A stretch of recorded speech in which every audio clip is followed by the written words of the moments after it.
perfection of love, harmony, and beauty, the only being, united with all the illuminated souls who form the embodiment of the Master, the Spirit of guidance. Praise be to thee, most supreme God, omnipotent, omnipresent, all-pervading, the only being. Take us in thy parental arms, raise us from the denseness of the earth. Thy beauty do we worship, to thee do we give willing surrender. Most merciful and compassionate God, the idealized Lord of the whole of humanity, the only we worship, and towards thee alone do we aspire. Open our hearts towards thy beauty, illuminate our souls with divine light. O thou, the perfection of love, harmony, and beauty, all-powerful Creator, Sustainer, Judge, and Forgiver of our shortcomings, Lord God of the East and of the West, of the worlds above and below, and of the seen and unseen beings, pour upon us thy love and thy light. Give sustenance to our bodies, hearts, and souls. Use us for the purpose that thy wisdom chooseth, and guide us on the path of thine own goodness. Draw us closer to thee every moment of our life, until in us be reflected thy grace, thy glory, thy wisdom, thy joy, and thy peace. May the message of God reach far and wide. May the message of God reach far and wide. May the message of God reach far and wide. May the message of God reach far and wide. May the message of God reach far and wide. May the message of God reach far and wide. May the message of God reach far and wide. May the message of God reach far and wide. May the message of God reach far and wide. May the message of God reach far and wide. May the message of God reach far and wide. Inspirer of my mind, consoler of my heart, healer of my spirit. What's next? Thy presence lifteth me from earth to heaven. Yeah. Thy words flow as a sacred river. Thy thought riseth as a divine spring. Thy tender feelings awaken sympathy in my heart.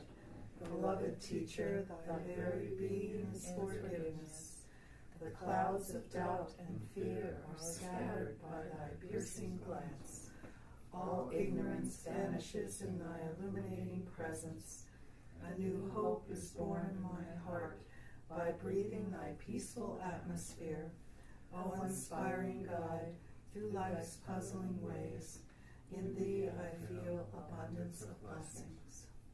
And prayer for the universal. O thou, who art the maker, molder, and builder of the universe, Hold your hands up. build with thine own hands the universal, our temple for thy divine message of love, harmony, and beauty. And then wash yourself. Okay.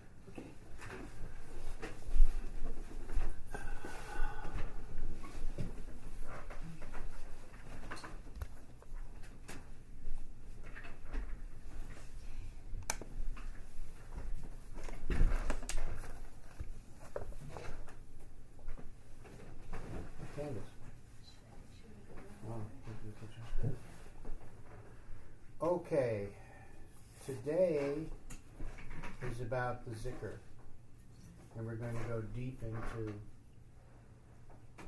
what it means and give you some clues as to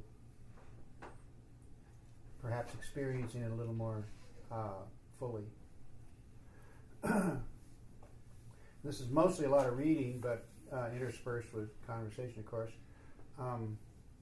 and doing the practice.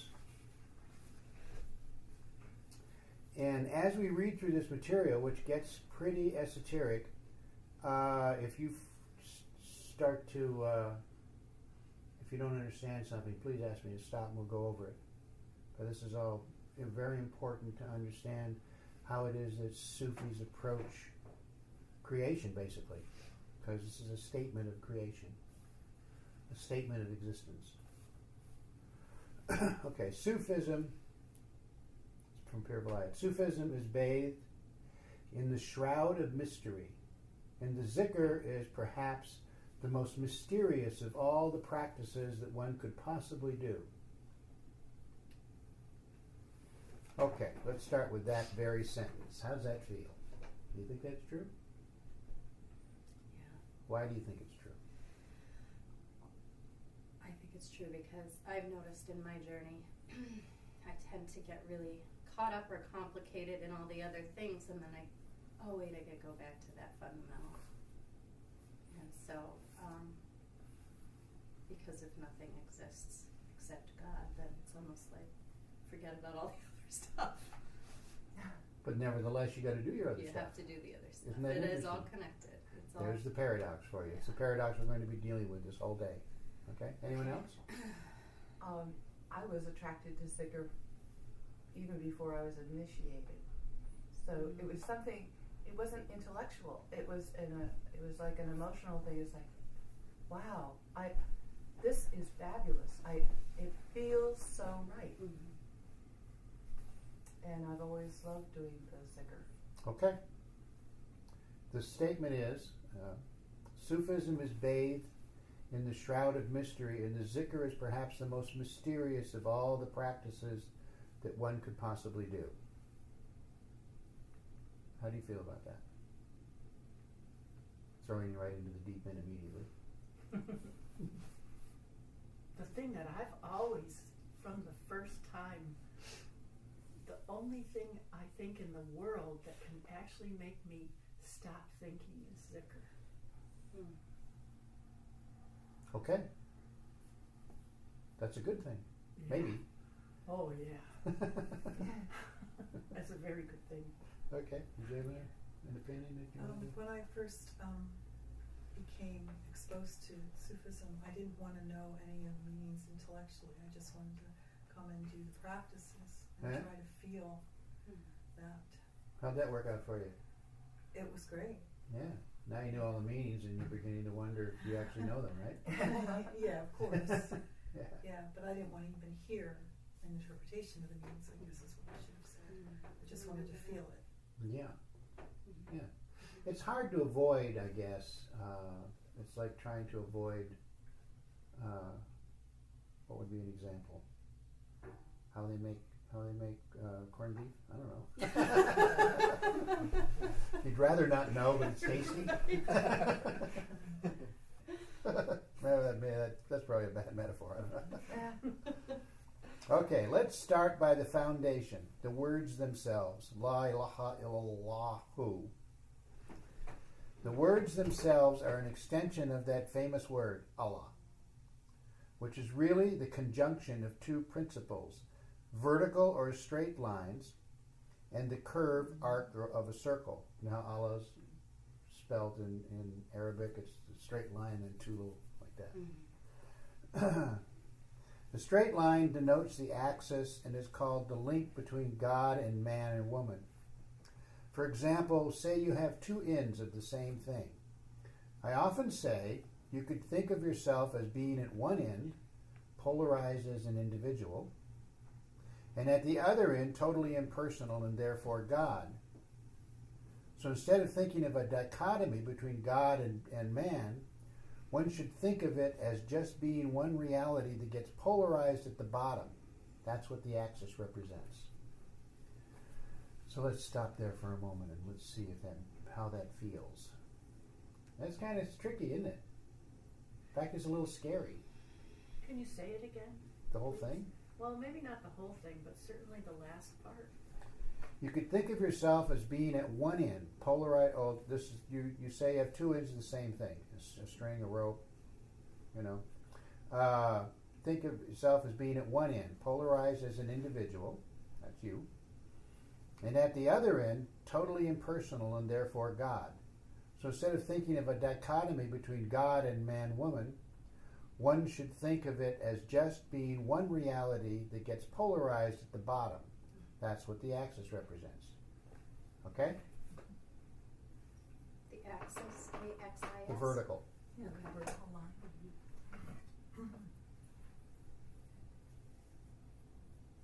I've been thinking a lot lately, and this is something that always comes back to me since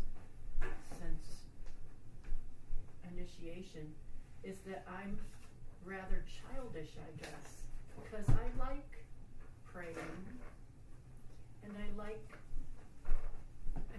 is a funny word to use for it, because it feels as though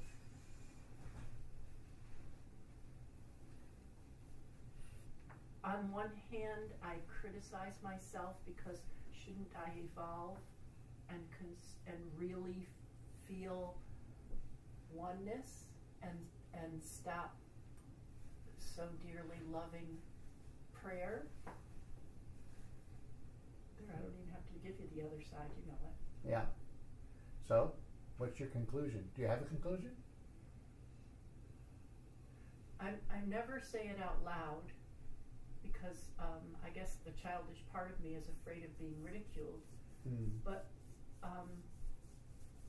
I conclude that it's been since 2000 and this hasn't changed, and perhaps it's just good enough. Okay. I'm not sure. Well, not sure is actually better than being sure, you know. Yeah, maybe that. Thank you. You're welcome. Yeah.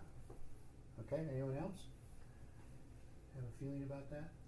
Or just waiting for the next part.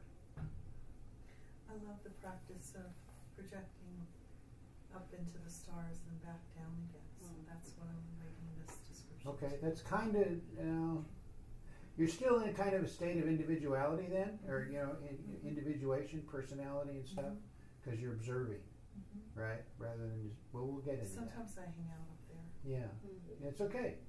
That's a good practice, but we want to go a little further. Good. Okay? Is that what I'm worrying about? Am I over individuated? Could possibly be. It's hard to avoid because it's so bright and interesting, and we're, you have your body and your various associations that tell you who you are, right? And the world is insisting that you have this particular reality and this particular value. And the conditioning that humility is feeling very, very human. Yeah, you're supposed to be humble. Yeah. What is it that Mershid says? You can. Humility is okay. Do not allow yourself to be humiliated. Okay. Now that can go a lot of ways. That can be just a matter of you deciding, I'm not going to be humiliated by this, even though it's happening. Oh yeah. Okay.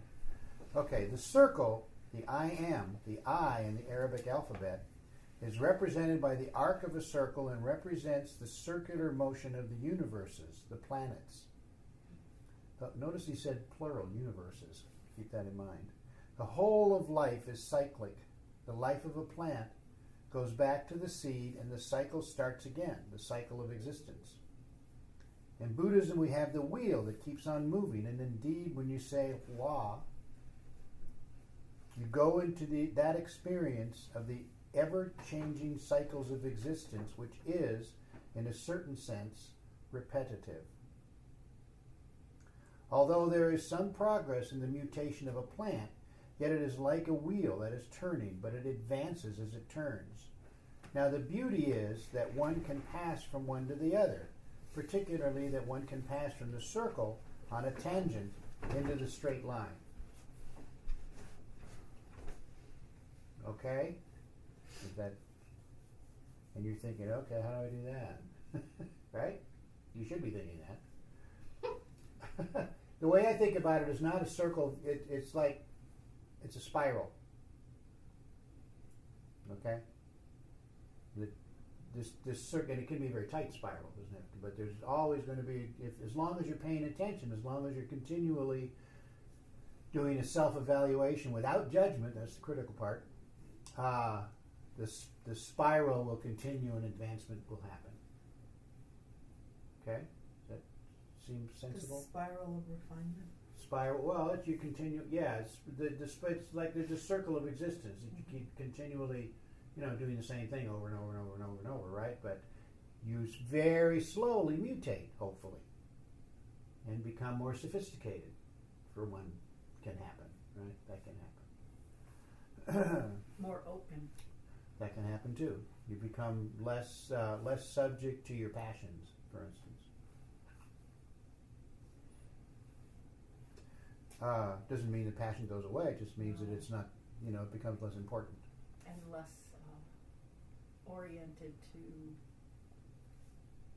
the daily mundane life. Yeah, even though you have to do it. See, again, the paradox. Okay, that's the great paradox of life. That one can pass out of the cycles of existence into resurrection.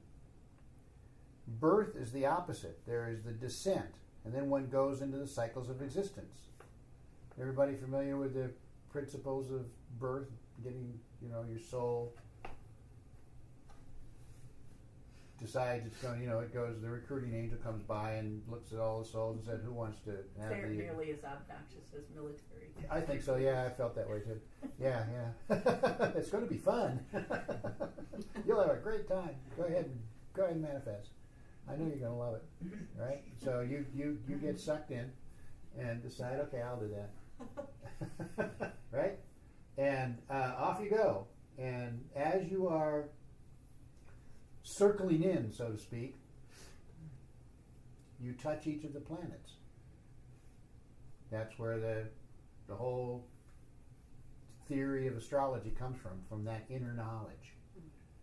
Right? It's all happens very rapidly, except the time is different. And the next thing that happens as you're manifesting is you meet souls that have completed their journey and they're returning. And you get to absorb some of their experiences. That happens too. This is where some of the person, because everybody knows that a baby is not blank at all. They all have different personalities. That's what they've absorbed, is they've been manifesting, plus what they learned before. And then you get this body. Right? And I just took this. Oh, shit. I just that's not what happens. I just took this advanced hypnosis course with this nurse anesthetist, and he explained to me that scientifically, a baby up until they're 5 or so, they never actually enter into beta. Very rarely. The beta state, normal waking consciousness that we identify as. You know the different states? Beta, alpha, theta, delta? No. It's the cycles of the brain are identified in normal waking consciousness. When you're, operating in the neocortex, you're in beta state, which is I forget 20 to 30 cycles per second, something like that. And then the next state is alpha, which is a state of reverie, right just before you're falling asleep. This alpha state. Your mind gets confused and the thoughts become jumbled and you feel kind of floaty. Different things happen. Theta, I didn't know this. See, I always thought theta was REM sleep, but that's not true. Delta's delta sleep. Delta is when you're asleep. That's very slow cycles, and REM can happen then. But theta is that state. Now, say you're laying in bed, and the covers get tossed off somehow. And you're laying there thinking, I should put the covers back on. And you're so comfortable, you don't care. You're just laying there, and you could reach your hand over very easily and grab the covers and pull them. But that would mean you'd have to rise up out of theta into alpha and actually do something. Yeah. Right? So you don't care. You just lay there, unless you get really cold, in which case you'll. Right? That's theta. That state of, and it can be a state where you're in a state of deep heaviness. And in the brain cycle, I think it's, what did I read? 4 to 10 cycles per second. Ether? Huh? Is it ether? No, it's just it's a state of it's a state of being, the physical being, and it's a state in which our thoughts are quite different. You just associate. You have some awareness, but you just association. Yeah, yeah. It's a deep, in hypnosis we call it somnambulism. You know? Yeah. Yeah. So anyway, he explained to me that, according to whatever they do to measure these kinds of things, babies, up until their age of 5, they rarely rise up into beta. They're always in alpha or theta. That's why they seem just so. It's like when they're beginning to make that change, it gets very confusing. They don't know what to do.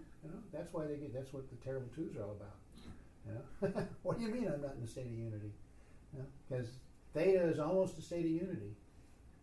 Very close. You don't care about the physical world. Okay. Yes. As this begins, the recruiter comes by and convinces your soul, but that implies individuation. At that point? It's kind of pre-life or afterlife. Yeah, there's a kind of slippery slope there. Right. Yeah. How to explain it? How to talk about it? Right. This is just my analogy that I invented. But it seems as though there is just like you said. There's some kind of individuation. It's very subtle and very slight, but there is because Pierre Vilatte often said the decision you made in pre-eternity. So there's got to be some kind of individuation there in order for you to make a decision, even though it's kind of God making the decision, kind of. It's a very odd way to think. The thinking is difficult. Remember, I just came from Mormon land. Oh, I'm sorry. Where families are together bodily. Yeah. So I'm going, okay, well, what's the comparison here? What's the comparison? Well, there isn't one, really. We're going to have to go through. There's more material here that it all kind of coalesces as we go through Sufi this. story about only you. That it's so important to me. How some souls became animals and birds and blah blah, and some became people, and then there was this bunch of people that, when asked, said, I just want to be with you, and they got sent as Sufis. Was that what happened? But I know there's a lot more to the story. The only part that matters to me is only you. Okay. I guess it means we don't want to forget that we actually come here with some germ of, I don't want to forget. Yeah, of course. I've always known that. But not everybody has that germ. No. That's Some are less, but you could say less evolved. I'm not sure that's totally correct, because it implies some kind of superiority, and that's not the case. No, not at all. It's just a germ. Mm-hmm. Okay, I use the word resurrection, which is very important for the Sufis. The mystic Al-Hallaj was condemned to death for having said An al-Haq, which means I am the divine truth. And that is exactly what we are doing when we say the zikr. Murshid uses the word, make God a reality and God will make you the truth. If we were speaking Arabic, he would say, make God haqiqa and God will make you haq. Because in Arabic, there's a difference between reality and actuality. In the modern language of psychologists, one would say, make God an actuality and God will make you a reality. Actuality exists in time and space, whereas reality is beyond time and space. Now, there are different opinions about this, but some say that of all the attributes of God, love is the greatest, ishq. But others would say that for all the divine attributes, haq, truth, is the greatest. For Al-Hallaj, truth was the being of God. And actually, there are other opinions too, not just love and truth. Nur is another one that people think is the most important. Okay, for Al-Hallaj, truth was the being of God. God is truth, and what we call reality is a kind of derivation from the truth. When Al-Hallaj said An al-Haq, which means I am the truth, he was saying something which is rather like when Meister Eckhart said, the soul is increatus incredibile, which means uncreated and not subject to creation. Okay, now we're going to get into the tricky stuff. The soul is uncreated and not subject to creation.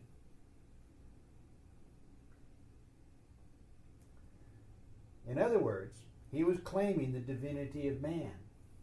This is what Mershid was saying when he spoke of the awakening to the divinity of man. So shall we stop here and work on that a little bit with our little intellectual minds? Isn't that cool? How's that for intellection? That was good. Okay. Is he saying, like, is that, the soul is so elusive. And maybe that's why. Uncreated and not subject to creation. What does that mean to you?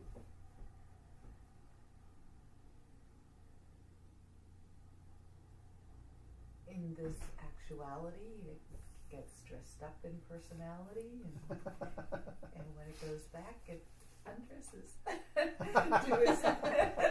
to its Okay.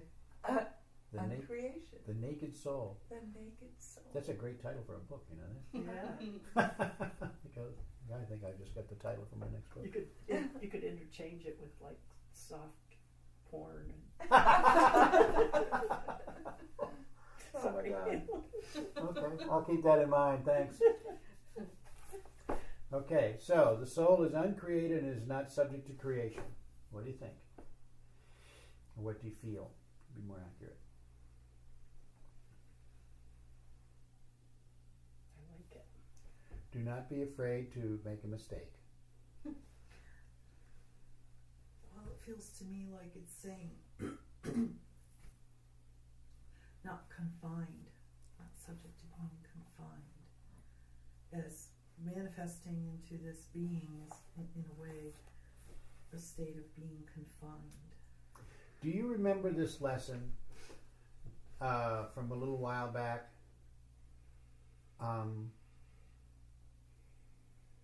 That to us we are individuated, but our soul is the universe. Remember that? Mm-hmm. So think about it. That's another way to think about it. Mm-hmm. Okay? It appears as if you are confined to your, as you said, to your expression, right? That you've been saddled with, whatever that may be, however did you feel about it. But your soul is the universe. It's not part of the universe. It's not an aspect. It is. And in this case, you could even think the intelligent universe, which is the same as Divine. Yeah. Same as what? Divine. Same as God, right?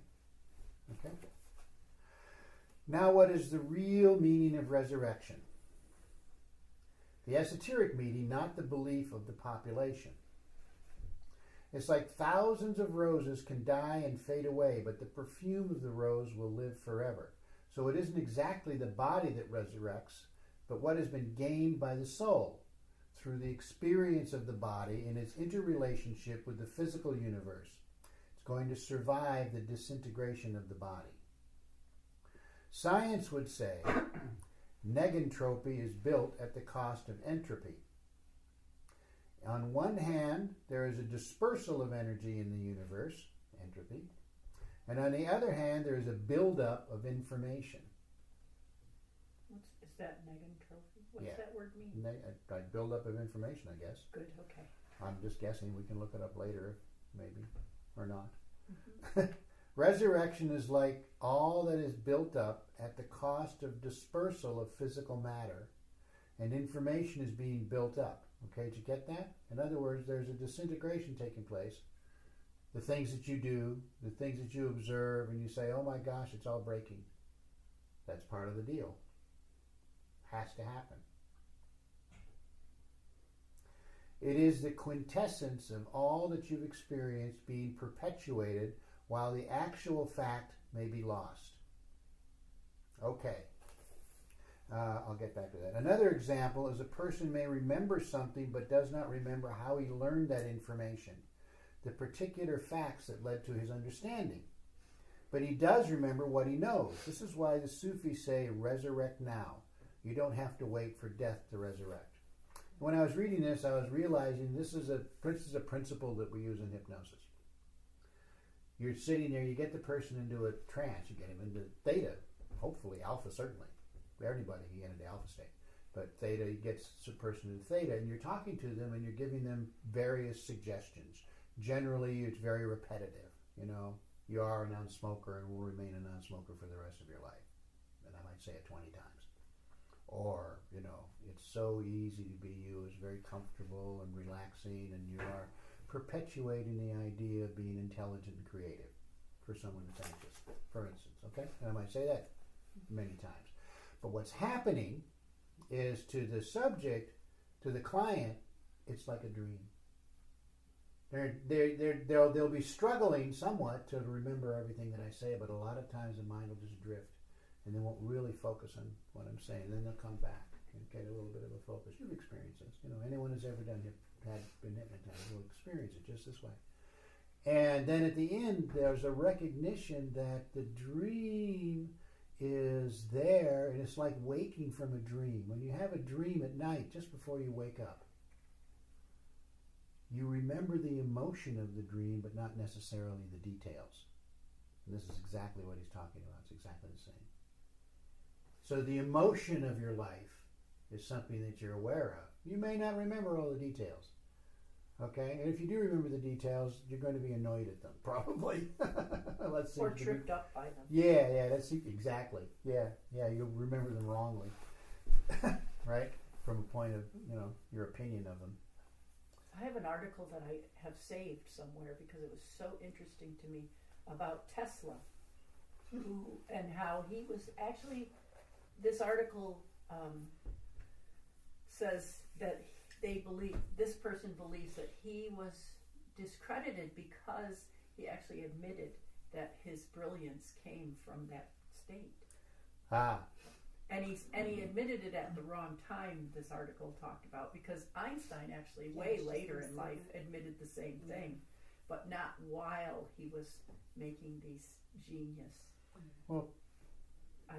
ideas. I think Tesla was probably high-functioning autistic, from everything I've read about him, because he was like closed in. He didn't like to go out anywhere or meet anybody. His social skills were really... He probably loved that state. Yeah, I'm sure he did. Yeah. And many years later, Einstein talked about having made all of his discoveries in a very, very, like almost identical way. But he was smart enough to keep it quiet until he was revered. So okay. Anybody else want to contribute to that one? What? You got a smile on your face. There's something going on there. Tesla's an alien. That's all I'm thinking. Tesla's an alien. Yeah. So is Einstein. That's my contribution. That's your contribution? Okay, keep it to yourself next week. Okay, when Al-Hallaj heard about his verdict, that he was condemned to be burned to death, he prayed to God, "O God, how is it possible that having wished for the formation of this body, that thou should now desire that it should be tortured and crucified and burned and scattered to the four winds?" In other words, he saw the whole purpose of life was that God should become a reality, an actuality in this body. And having wished for this, how could his condemnation be true? And then he said, as an incense promise of my resurrection, he would be scattered to the four winds. It was very clear to him that in order to resurrect, the body had to be scattered. Okay. He didn't recognize that he was experiencing a death before death in that state of I am the truth. Don't know. There's two opinions about Al-Hallaj. One is Pir Vilayat, that he's very revered, right? That's one opinion. The other opinion is that he's nuts. He should have kept quiet. I have a play about Al-Hallaj where his scribe is stop. You can think it. Don't be so loud about it. You know? That's what Junaid was saying. Just calm down. Didn't work. So whatever the thing, that's just what happened. Okay, I said that resurrection is very important to the Sufis. And now we come to the question, what is the purpose of existence? Is it that God should become man? Is it that reality has no form and should assume a form and become activated in time and space, but that man is transient? So is that the purpose? If anything can be, it is because out of the transiency, something is eternalized. That's why it is important. In other words, the value of life is because of resurrection. I am taking up an argument which we might find in considering the Hindu traditions. For example, the popular interpretation of Hinduism would say, it's only my body. I've heard this. It's transient. What's the value of it? I want to be liberated from the cycle of existence because it's all Maya, illusion. It's all passing. This is not the standpoint of the great rishis. Remember my story about the guru and the chela walking down the jungle path? Has everyone heard that? You know? The tiger? Oh, the tiger comes. No, not the tiger. Oh, no, this guru and his chela are walking down this jungle path, right? And the guru is explaining Maya, the world of illusion, to the chela, to his student. And the student is very rapt in his attention, and he wants to understand this principle, just like you guys want to understand this existence, non-existence thing. And he's determined to get it. Just at that moment, as the guru is getting even more complex, they hear the scream of a mad elephant, not all that far away. And sure enough, around the corner of the path comes this elephant charging towards them. And the guru, quite sensibly, jumps off the path and gets out of the way of the elephant. The chela just stands there. And the elephant runs up to him, grabs him with his trunk, throws him off into the bushes, and keeps on his journey. So the guru runs over to the chela and says, are you all right? Are you all right? And he's bruised, and he's got some contusions, but he's not, and nothing's broken, there's no bones sticking out or anything like that. So he said, yes, I'm okay. Why didn't you get off the path? And the chela says, well, we were talking about Maya. It's all illusion. And it's so that the elephant should just not even have noticed me because I'm just an illusion. And the guru says, yes, that's true. It is all illusion, but the elephant doesn't know that. Okay? You've heard the story. Yeah, I did. Yeah. You're supposed to give a big loud laugh for the audience. Okay, there Thank we you. go. All right. Okay, but that's the point. Remind yourself of that even though we're studying these principles and they have a value and you can feel the sensibility of them, you still got to get up in the morning and make the coffee or whatever you do. You know? Take your kids to school or whatever. All that has to be done. Yeah. Earn money, pay your mortgage. It's all, I mean, I have a Muride whose ex-husband was like that and just thought that it was all Maya. And she told me once, he'd be happy eating grass. And I said, maybe you need to think about another husband. And that's exactly what she did. She got another husband. And, because the guy wouldn't do anything. He wouldn't do anything. He would not participate. She was making all the money, paying all the mortgage, buying all the groceries, doing all the work. Basically, he'd sit in the corner and just, think he was being spiritual. He wasn't participating. You have to participate. I don't know. I often wonder what happened to him. Is he still not participating, or did he wake up? Who knows? But I've known people like that. They'll come to the abode and get shocked to discover that they actually have to do something. Right? You've seen him there, I'm sure. Right? Well, I was just thinking about a guy I evaluated in the jail the other day. He was so flirtatious. It was quite fun. But he actually, 50 years old, 22 years in prison. He gets out of prison and he tries to rob a bank, but he's never successful.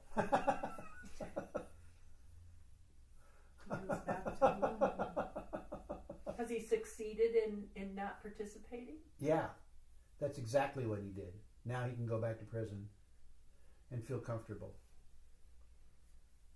Recidivism is about comfort zone, really. Yeah. Yeah, definitely.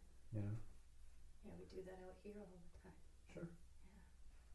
So it's a slippery that participate or not participate, because you actually Oh, it's like when Murshid said some people walk face forward toward the light and other people get dragged. I don't know how he said it. That Something sounds like way that, too yeah. much like the classic thing, but Yeah. we're all moving forward. Yeah, you have no choice in it. I mean, it's just part of the deal. But Prabhupada said something very interesting at the end of his life. He gathered, when he was, he didn't come back to the States anymore, and he was just in Suren. And he gathered all of the leaders that could actually get there. We were among them. To Suren, and he gave us his last lecture, last talk. And all I remember from the talk was that he said that and he never used to say this, and some of you heard me say this before, when you are confronted with something that you must do in order to move forward, whatever it might be, it could be quite difficult. If you turn away from it and you don't do it, we are now at a stage in evolution where you'll just, as soon as you die, you're just reabsorbed into the one. You don't get to keep going. It's over. Your soul has no more use. Okay? So it's at that point. And he used to hint at that, too, when you think about it. And I'm sure if you've heard the hints, like, what would be one of the hints? Oh, just one flashed through my mind. And anyway, this is... Selling yourself out. Yes. Like the woman who sold his sisters. Yes. Yeah. And puzzling over it. I remember him talking about how he couldn't understand it. How someone would do that kind of thing. But it was an important point. Now, it was more than his pain. Mm-hmm. Yeah. Although it was very painful for him. I imagine so. Not the kind of thing you want to have happen in your family, is it? But it's not always that dramatic, that selling yourself. How else could it be? It could be being faced with something that you know you need to do and not doing When you it. don't do it, right. When you feel, it's for me, it's always and it could be different for you, but for me it's always like a sense of impending doom. I know something horrible is going to happen, and I don't know what or when or where or how. And then it turns out to be some kind of transformative experience. It happens, not all that regularly, thank goodness. It seems like about every 10 years or so. Seems to be how it happens. But when those moments appear, when you recognize that transforming your point of view is critical, and you don't do it, you go backwards. And what Piravalite is saying is not only do you go backwards, when you die, your body is finished, you're done. You don't get any more chances. So there's that. Even though we don't talk about reincarnation very much. But it's kind of there. Now you can understand why this word, which is a miracle word, has such power in Islam. He's talking about Allah. Wait a minute. Oh, I skipped a whole bunch. The popular interpretation, the great rishis, popular interpretation. The Sufis would say, oh no, it may appear to be transient, but what is gained by the body is internalized by resurrection and therefore is valuable. Life is valuable, and therefore, why do you want to escape from life? So let us say that the purpose of existence is not attained simply by God becoming man. I'm using the term used in the Orthodox Church, but by man becoming God. And that is why Murshid said, make God a reality and God will make you the truth. In resurrection, men and women overcome their transient and personal natures in order to regain their pristine divine nature. And that is the meaning of Allah. You have the descent, the motion in the circle, the cycles of existence, and then you return back to the one.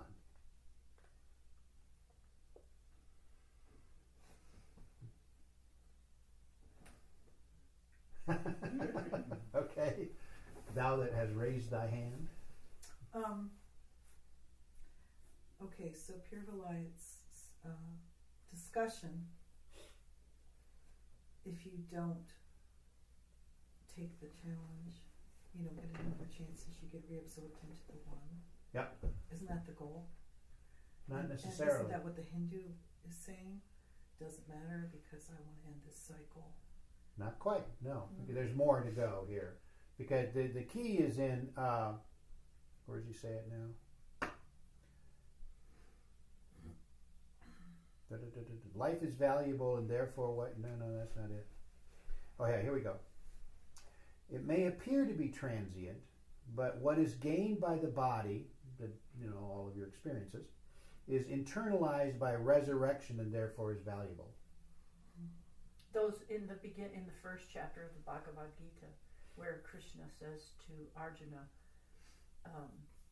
when Arjuna's saying, I'm not going to fight, and Krishna says, we have been together for many, many lifetimes. I remember and you do not. Yeah. So get on with your task. And Of the Arjuna's moment. saying, I don't want to do what's facing me. Yeah. And I've read Gandhi's translation of the Gita, and Gandhi says that it is his primary text because Arjuna was faced with war and Gandhi was faced with peace. It was the same fight. Yeah. So now you understand why this word, Allah, which is a miracle word, has such power in Islam. The power in Islam resides in the fact that it affixes this unity without any exception, so that there is no way in which one can say that man is derived from God. There is only God. This is where it gets tricky, right? Because you're thinking, but there's me too. God is one being, not multiplicity. So Allah is an extremely important word, and I would say a very important experience. The zikr is the experience of what Allah means. Okay, so now we're starting to get into this state of the soul is the universe. It's not just an aspect of the universe.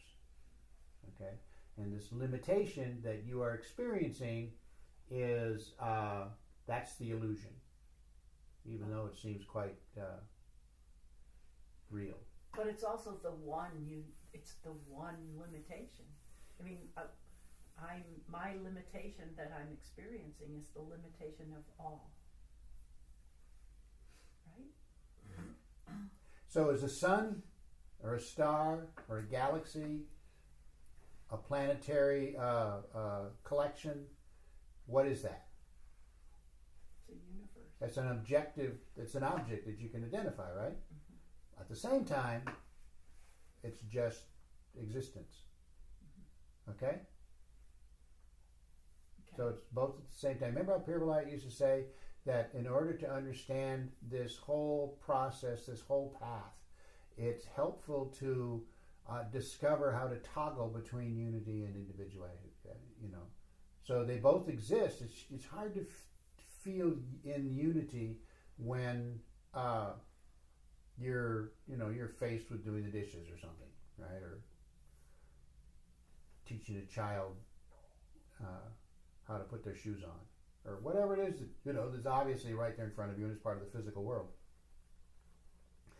But you can toggle back and forth while you're doing it. You can. The first part is to actually experience the state of unity. That's what we're working toward. Excuse me. Love is sort of the. Love can be helpful. Yeah. Love can be helpful. As long as you identify the difference between passion and adoration, for instance. Nice. Okay, so how does this happen in the zikr? There are the phrases. So far, I've been talking about the meaning of the word Allah. Now, what does La ilaha illallahu mean?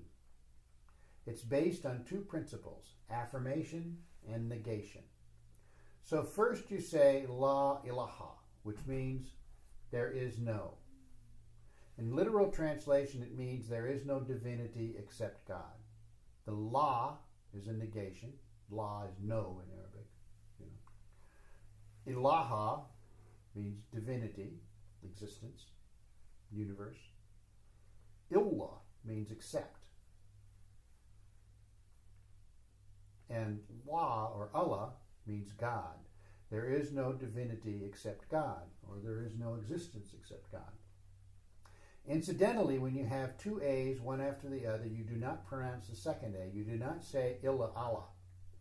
You drop the one A and pronounce it Illa La.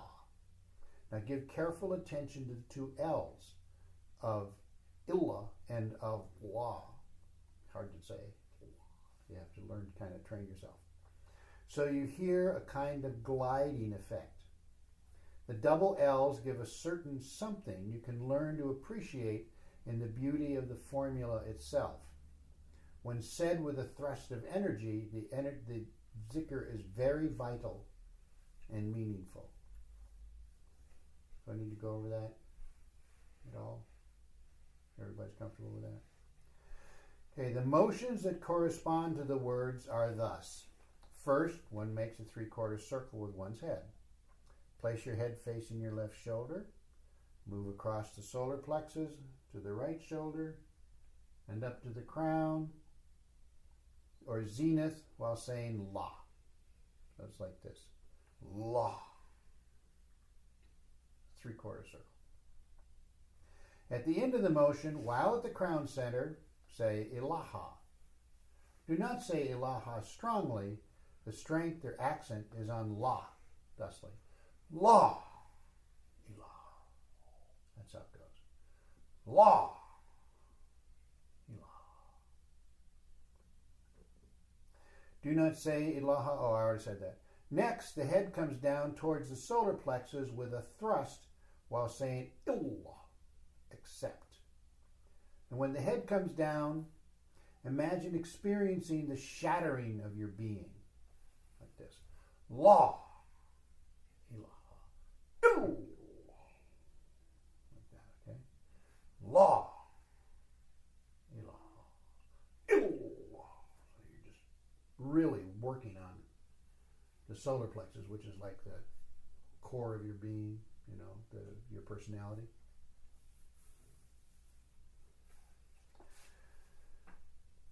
What it really says is, all of this is not what I think it is. Your notion of yourself and your self-image are shattered by the divinity. Our two main mistakes are, first of all, to think things are the way they look, and the second is to think that we are what we think we are. Okay, so much for the negative aspect of the zikr. That's the first half. La ilaha illallah. Then comes the positive aspect. La. You see, it's only after you have gone through this shattering that you can proclaim the great name La. And I call it participating in the cosmic celebration in the heavens.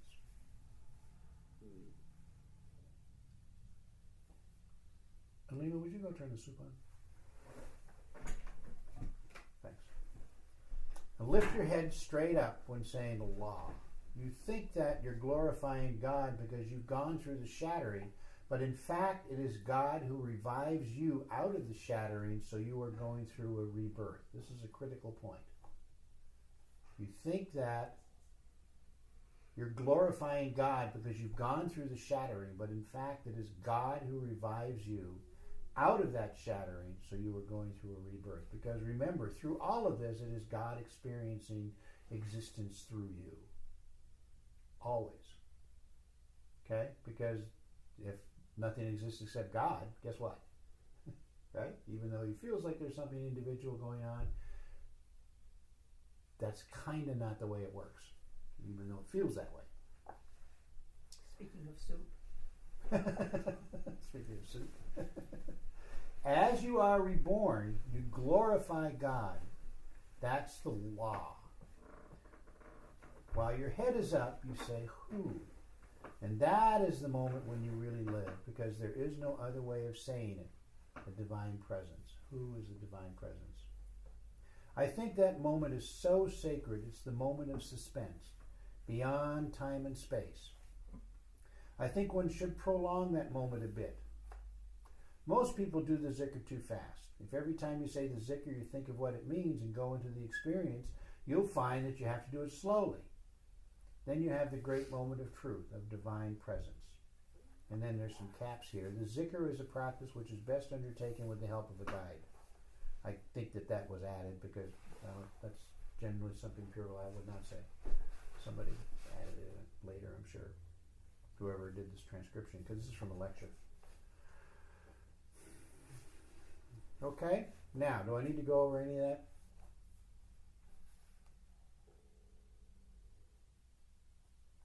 Everybody completely understands this and is totally comfortable with the idea of being shattered and resurrected? Is that okay with you? It's like there's no experience that is not available in those moments. Because I was like sitting here all, thinking about how lovely gratitude is. That comes upon you.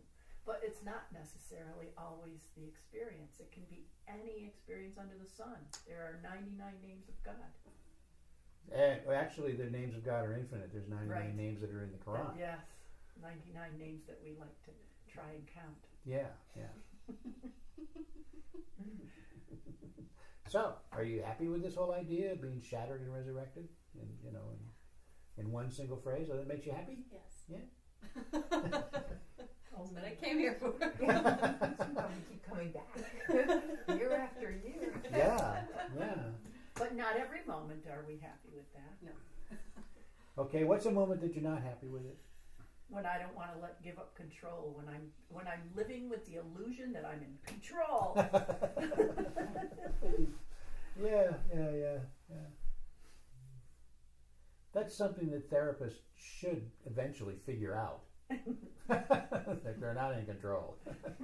You're guiding the person, but the person, whoever they are, gets to decide what's going to happen, don't they? Mm-hmm. Yeah. Oh, and the universe gets to decide the direction too. Yeah. We get into that in the second half. Actually, there's a lot more really good stuff to be worked through. But for now, I want to work on the just doing the zikr itself. And spend a little time with it. And what I thought we'd do is, rather than doing it as a group, so we get into that group rhythm, and you just kind of, it's kind of like, singing in the choir or something, which is nice, but individual is also. So what I'd like you to do is just go somewhere else. Pick a spot, if you want to go, there's the room upstairs you can use if you want to. Someplace where you're relatively alone, even though there's going to be somebody around. Do zikr. Okay? And just do it for a while. Do it for like 20 minutes or so, and then we'll come back and talk about somebody can stay in here. I'll go away, so you don't feel like I'm watching you.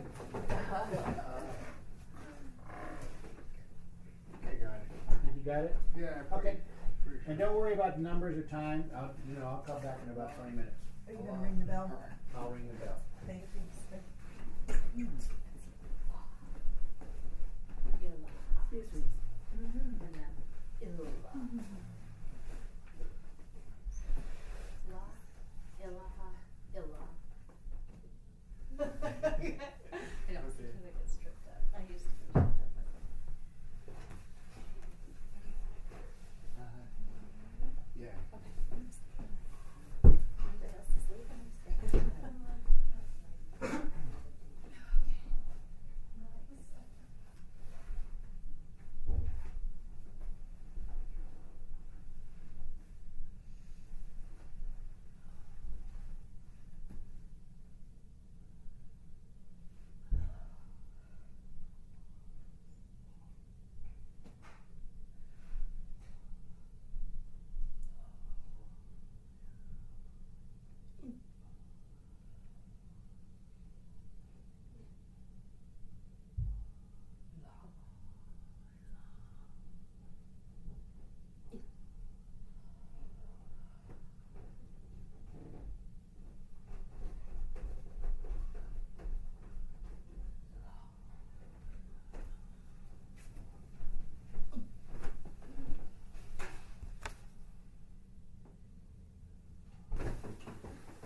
Okay. How'd we do? Did you have all of those realizations like I talked about?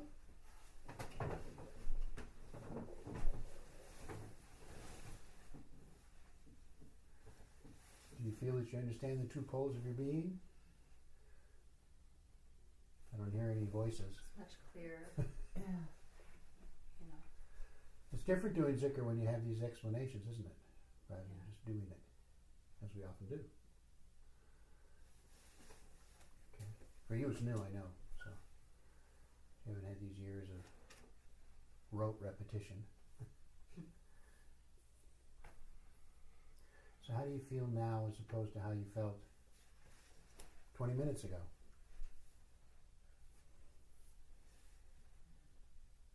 I feel less in my personality with all the, defenses. I feel less defended and more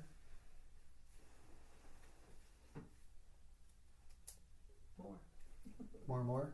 Yeah. Okay. Yeah. Yeah, for me it's an experience of softening, and for some reason with this particular zikr, I almost always end up crying. It's like my eyes tear up doing this particular zikr. Yeah. That's just you relaxing. I see it all the time with hypnosis clients. They get in they start to cry and they get all worried because they're crying and they're not feeling anything that's really upsetting, but that's what happens.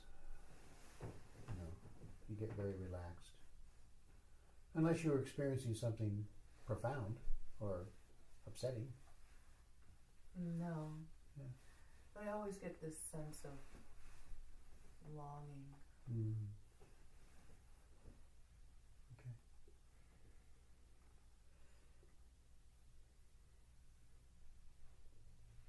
Ms. Malika?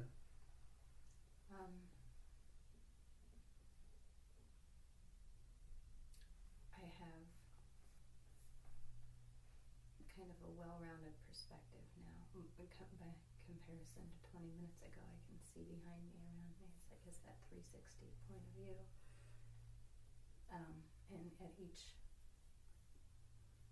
stage of meditating on each part of the zikr, I started to relax and soften and put down the defenses into seeing how it transpired from that nothingness, still in beauty and still with object and light, perhaps planet, something was there. But then as it progresses into the creation of that life into each of these things. So that breath and then that both personal and universal resurrection. And so I opened my eyes and did it for a few moments and was able to see those two overlapping and intertwining, and that was pretty incredible. So, Okay. yeah. Okay. Do you have a...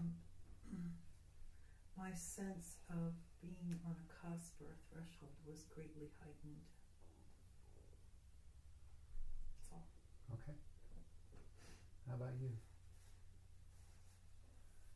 This is your first time for doing this by yourself, Right. I think. Yes. I experienced some adversity a couple of days ago where I procrastinated with something on making a decision, and I really head tripped it. And then when I was doing the zikr, some other options came in, or some other I can't articulate it, but maybe if I operated from that state as opposed to the state that I was in at that time, and had some courage, that I could have moved past that and Yeah. taken some action. That's exactly what's supposed to happen. Is begin to see things from a broader, more open perspective. Yeah, that's how we end up tolerating people who are really annoying. I mean, seriously, people ask me all the time, how do you put up with that? And it's no longer that important. You must experience that as well in dealing with, although you get annoyed, I know. Yeah, but it becomes fun, like a sport. Yeah. Not a very friendly sport.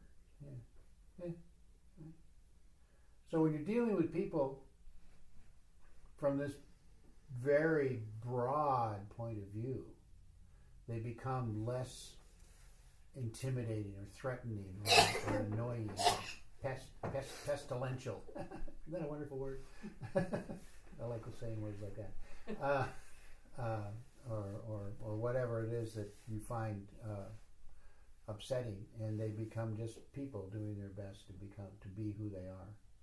I had a very funny experience last night. I worked and I ran a group with 60 people, and 60 is quite a lot. Huh? 60 is quite a lot. Wow. That's how many beds there are, and in the program that I used to run. So I work there per diem now, and so we watched this video that was like 45 minutes long. That I love history, and I love pestilential disease history. And I actually have like the plague. Yes, it was I have an article published on the history of syphilis. Oh. But this was more the plague. It was before syphilis. Well, syphilis still existed. It just hadn't become quite so identified. Right. Yeah. But anyway, so I was so enthralled and thrilled to watch this movie about architecture and how the plague affected architecture. And these guys don't give two hoots. They don't give a rat's ass about it. But anyway, so then I had to ran right into, give them a break and run into this group called Reflections. So I just told them how much I love the plague, and then it went really well, although I had to keep all the rest of the staff out of the room because it was nothing but slightly controlled chaos, because I just let them talk about anything they wanted to talk about. Except for that the men can't talk to the women, and I caught one of the women talking. But anyway, it was so fun because they just talked about who knows what. All I did was walk around and join any conversation. It was very fun. And then I talked to them about how this is like a crack house. Only nobody's using. It's like real life, actually. Exactly. Yeah. Yeah. People are everyone's having their own conversation, not recognizing that they're part of the overall conversation. They had never. Some of them were so moved by that. By that idea. That this is what life is like. Yeah. We're all just. Yeah. And hopefully it becomes a spiral rather than a circle. Yeah. Right? You want some layered awareness to begin to take place. Okay, anything else? I wanted to add one quick thing. Earlier, when we were talking, something that you said, I had realized that my personality, I move back and forth between feeling either worse than or better than, like the other beings in existence, and then I just started to level out that respect in the context of, if nothing exists except God and I am God, then I really started understanding real respect, pure respect. And then that combined with the defenses that you were talking about, I just even sensed whenever everybody was getting up, I was like, oh, there's people coming in that defense. And then, no, that's God coming. That's God coming, in other manifestations. So that's something that I know I have to pay particular attention to with those defenses. And I think it's a fear factor. Okay. Thank you. Yeah. We're always in a state of fear. Yeah. It's very common now. Did it used to not be so? Yes. Really? When things were simpler. Okay. But things are not simple now. No. They're very complex, and this is the way it is. Yeah. And that's what we need to adapt to. And Mershid knew this. Yeah, he knew it was coming. He talked about it. Mm-hmm. Yeah. So,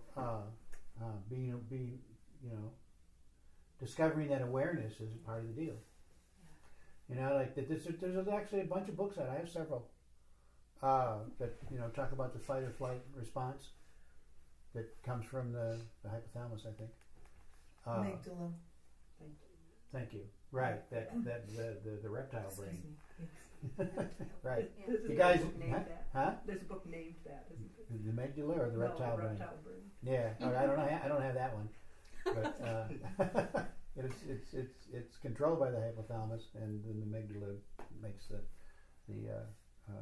hormones flood your body and get you. Well, everyone knows what happens, right? The thing is that we are in that state a lot of the time. Mm-hmm. We were talking about this last night at dinner. There's this book,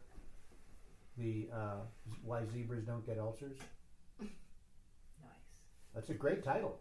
Isn't it? Yeah. Because tell the story just the way you told it. You tell it so well. Okay. Well, happy zebras in the meadow grazing. Loud enough so they're recording. Okay, happy zebras in the meadow grazing, lazy lions around them sleeping, and one of the lions decides it's hungry, and almost telepathically the zebras pick that up and they panic and they start to run. So the amygdala has drawn all of the blood and energy away from the reproductive system, the digestive system. Everything goes into the muscles so they can run. And that's the physiology of it. And of course, the lions will catch a weaker or elderly or one falls and they catch it and they eat it. And zebras immediately come out of fight or flight and start grazing again. And all of the physiology of fight or flight, sweating palms, racing heartbeat, everything that you experience when you have that fear reaction just immediately disappears. Part of it is because the physical act of running has burned off the adrenaline. But part of it is because they don't have the consciousness where a human being 3 days later is still going, that son of a bitch cut me off. Yeah. Right? So that's where the ulcers come from, is we don't let go of it. Wow. Yeah. Why Zebras Don't Get Ulcers. It's a great Yeah. book. It's a lot of the physiologies in the book. There's a lot of science in there, so it's a little difficult to understand. But it's towards somewhere in the middle of the book he says, "No, this all sounds really negative. I know, but there's a good chapter at the end, so keep going." It's also in that line of Krishna to Arjuna about you, I remember, and you do not. Yeah. So what we need to do is then just know that somebody's going down. So, when you begin to recognize that you are experiencing this fight or flight response, that's when you implement the practices that you're learning. Okay? Instead of judging it and saying, Yes, you just, I'm supposed to have faith, why am I Because scared? your conscious mind can't modulate the amygdala. There's no connection there. yeah, But your practices it changes your baseline of reaction so that you become more into a zone of response instead of reaction. there's a really basic practice that I learned in another book by a psychologist that I like very much, and which is basically what we do, except with a little addition. And that's what we'll do before we do noon prayers. And you can use this practice anytime. I mean, I learned it in a different way, but this is a good way too. So what you want to do is just close your eyes and concentrate on your heart.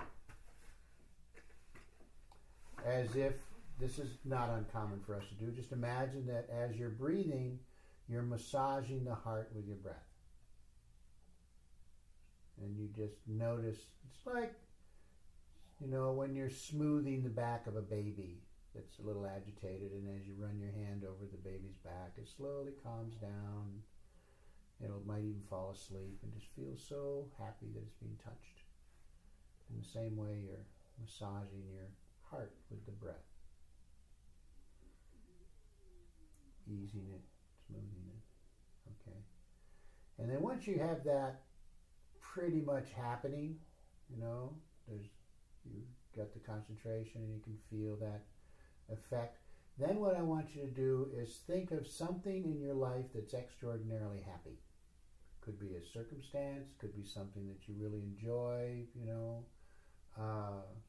it can be anything. It doesn't have to be anything profound. It could be something very simple. You're really happy when you're sitting in the morning and eating your cereal. Whatever it might be. And just hold that thought.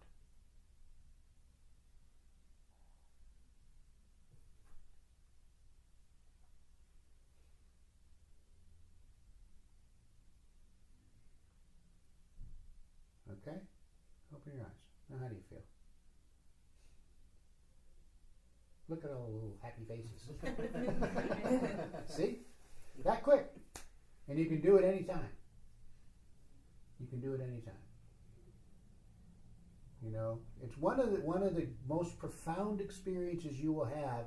Just like you were talking, when you're in this state of anger, or frustration, or humiliation, when you pull yourself back from it and get into a state of peace, tranquility, serenity. That is a physically profound experience. You will feel it. You will feel this shift in hormones in your body. Okay? Okay, so let's do noon prayers.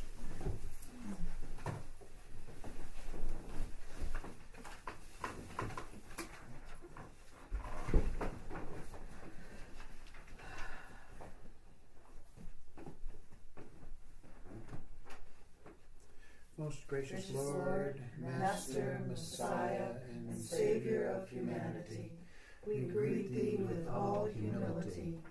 Thou art the first cause and the last effect, the divine light and the spirit of guidance, Alpha and Omega. Thy light is in all forms, Thy love in all beings, in a loving mother, in a kind father, in an innocent child, in a helpful friend, in an inspiring teacher. Allow us to recognize Thee in all Thy holy names and forms, as Rama, as Krishna, as Shiva, as Buddha. Let us know Thee as Abraham, as Solomon, as Zarathustra, as Moses, as Jesus, as Mohammed, and in many other names and forms, known and unknown to the world. We adore Thy past. Thy presence deeply enlightens our being, and we look for Thy blessing in the future. O Messenger, Christ, Nabi, the Rasul of God, Thou whose heart constantly reaches upward, Thou comest on earth with a message, as a dove from above when Dharma decays, and speakest the word that is put into Thy mouth, as the light filleth the crescent moon. Let the star of the divine light shining in Thy heart be reflected in the hearts of Thy devotees. May the message of God reach far and wide, illuminating and making the whole of humanity as one single family in the parenthood of God. Pour upon us Thy love and Thy light. Pour upon us Thy love and Thy light. Pour upon us Thy love and Thy light. Pour upon us Thy love and Thy light. Pour upon us Thy love and Thy light. Pour upon us Thy love and Thy light. Pour upon us Thy love and Thy light. Pour upon us Thy love and Thy light. Pour upon us Thy love and Thy light. Pour upon us Thy love and Thy light. Pour upon us Thy love and Thy light. A torch in the darkness, a staff during my weakness, a rock in the weariness of life. Thou, my Master, makest earth a paradise. Thy thought giveth me unearthly joy. Thy light illuminateth Thy life's path. Thy words inspire me with divine wisdom. I follow in Thy footsteps, which lead me to the eternal goal. Comforter of the broken-hearted, support of those in need, friend of the lovers of truth, blessed Master, Thou art the prophet of God. Okay, lunch. Okay, how's everybody doing?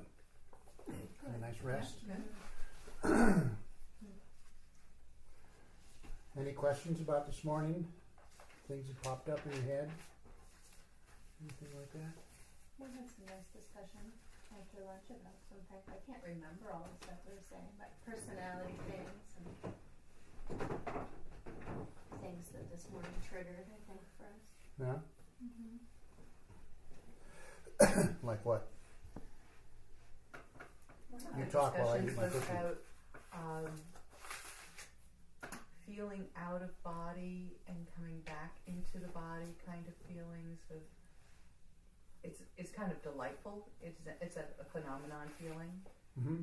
and coming back in is a hard thing to do sometimes, and also feelings of the body feeling tight. Oh yeah. After, Like it doesn't quite fit. it You doesn't don't fit it, inside yeah, it. yeah, it doesn't fit. These are past experiences that I've had, and you had also had that same Mhm. experience We as talked well. about both of our whole lives kind of feeling like we had to constantly rein it in to our bodies, a little too out of body. And we were saying it's nice to be in the practical world too. To be centered is to stay centered.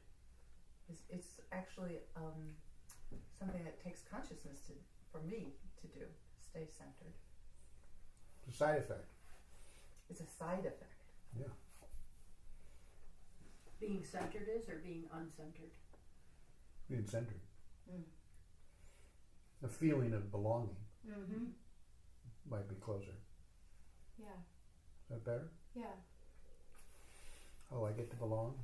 Mm-hmm. Because It's I nice. suspect that most people spend much of their life feeling as if they don't quite belong. Mm-hmm. Mm-hmm. Or it's a suspicion, perhaps. Okay. Anything else that came up? Or you want to share? Well, how it's changed, after several weeks ago when we were talking about, for me, the shift was the body's not like a shell, it's more like a sieve where float through it.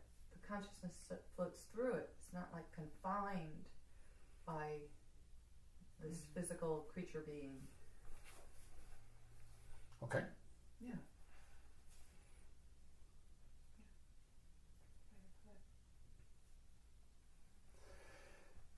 Okay, here we go. Lesson number 20. The zikr that I spoke of in lesson 19 can be called the negative zikr. While still aware of your being, you are shattered and only God exists. But what happens if you don't have to be shattered anymore? If you have already overcome the notion of the personal self, then you have the positive zikr.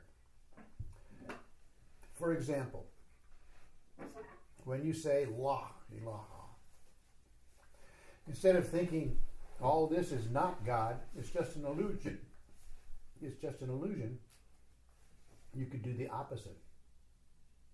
You could extend your consciousness into the vastness, as we often teach, and you could see how this is all God, even the molecules are God. So it's a little bit like the same problem we find in doing the practices of Buddhism. Now when you look upon your body, instead of thinking, this is not my body, it's just dust, enter into the consciousness of the cells and the molecules and think, this is the wonder of God manifesting in all this ingenious buildup of structures and activities. It's such a marvel. All in La ilaha. Keep that. I think you need to distill that into some kind of an emotion, perhaps. Okay? Yeah. You're not reading anymore? I am reading. I'm saying, how is it that you can... I'm not reading at this moment. No. I'm saying, what he says here, this is the wonder of God manifesting in all this ingenious buildup of structures and activities, just a marvel, all in La ilaha. What would be the emotion? Wow. Nice. Okay? Does that help? Mm-hmm. No, I like.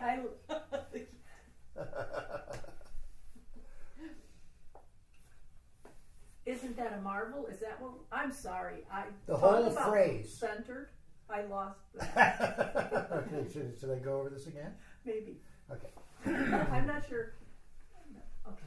Okay, you're saying he's talking about shifting from the negative to the positive zikr, and then he says this is when you just unlock ilaha instead of nothing exists. The point of view, this is the wonder of God manifesting in all this ingenious buildup of structures and activities, and it's such a marvel. Oh. Okay, can you distill that into an emotion? Wow.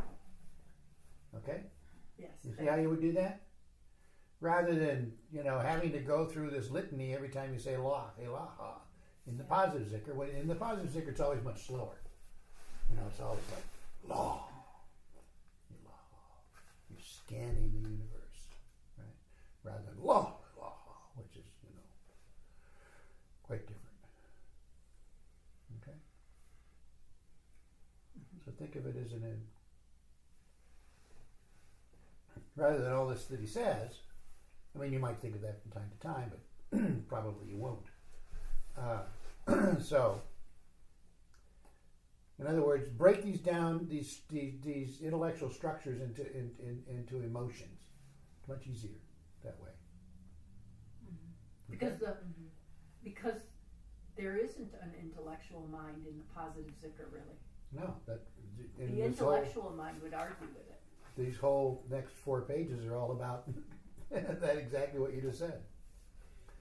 Okay, where are we? In this way, you have gone beyond the illusion into discovering that all of this is God, instead of saying this is not God. To clarify, when you say la, instead of saying this is not God, it's all the illusion, the positive zikr is it's all God. That's a more advanced zikr. One of the ways that I sometimes describe the positive zikr is it's God doing zikr. Okay? So if that helps. It does, yeah. That's what I think of as prayer. Okay. God doing prayer. God is praying. Or waking up. In you. Right? I think so. Yeah, because by definition, sleep is not possible for intelligent universe.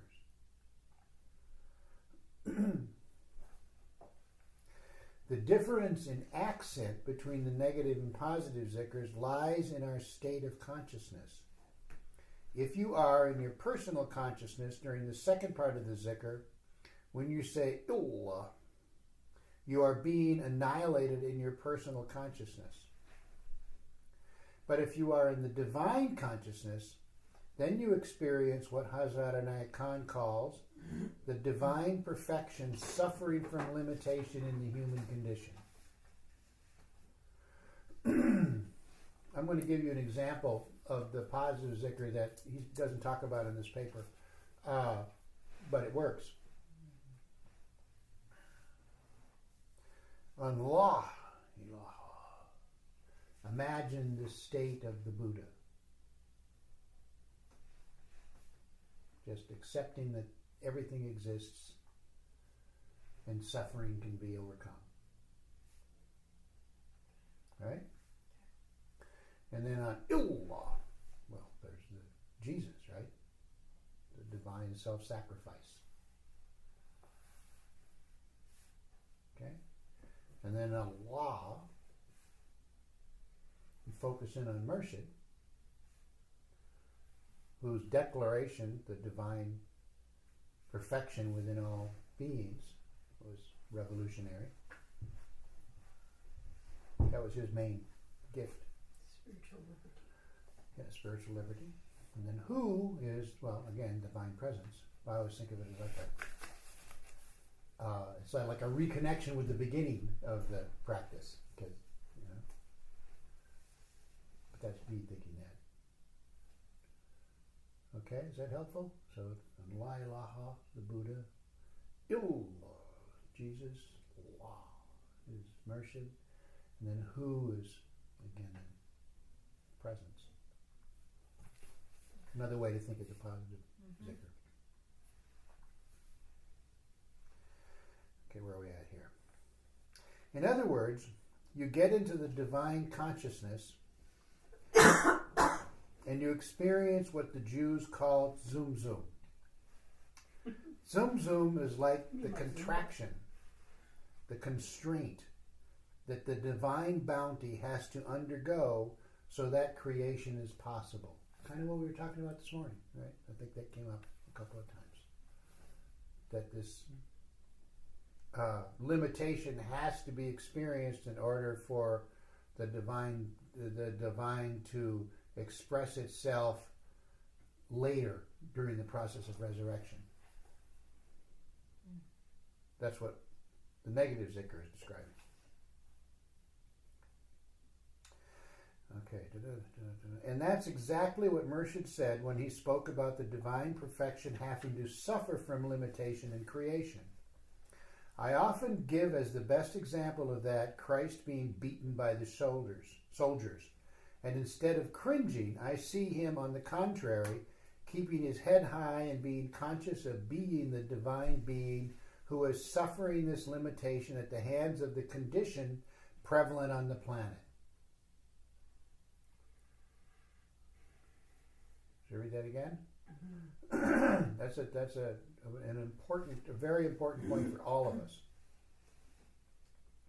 I often give as the best example of that Christ being beaten by the soldiers, and instead of cringing, I see him, on the contrary, keeping his head high and being conscious of being the divine being who is suffering this limitation at the hands of the conditions prevalent on the planet. If he were to limit himself to his personal consciousness, he would probably cringe under the whip of the soldiers. How often in the past week have you decried your personal condition? You know, stuck in traffic, annoyed at someone in line in front of you. Shouting children in the row in front of me on the plane. There you go. Right. People who giggle too much on the plane. So on and so forth. You know, all of the things that we think of as annoyances, even though they're minor, or they could be major, they certainly could be major, they are part of the condition prevalent upon the planet at the time. This is something that we often forget. You know, it's like getting upset because Thomas Jefferson had slaves. What a silly thing to get upset about, but people do. Nobody knows.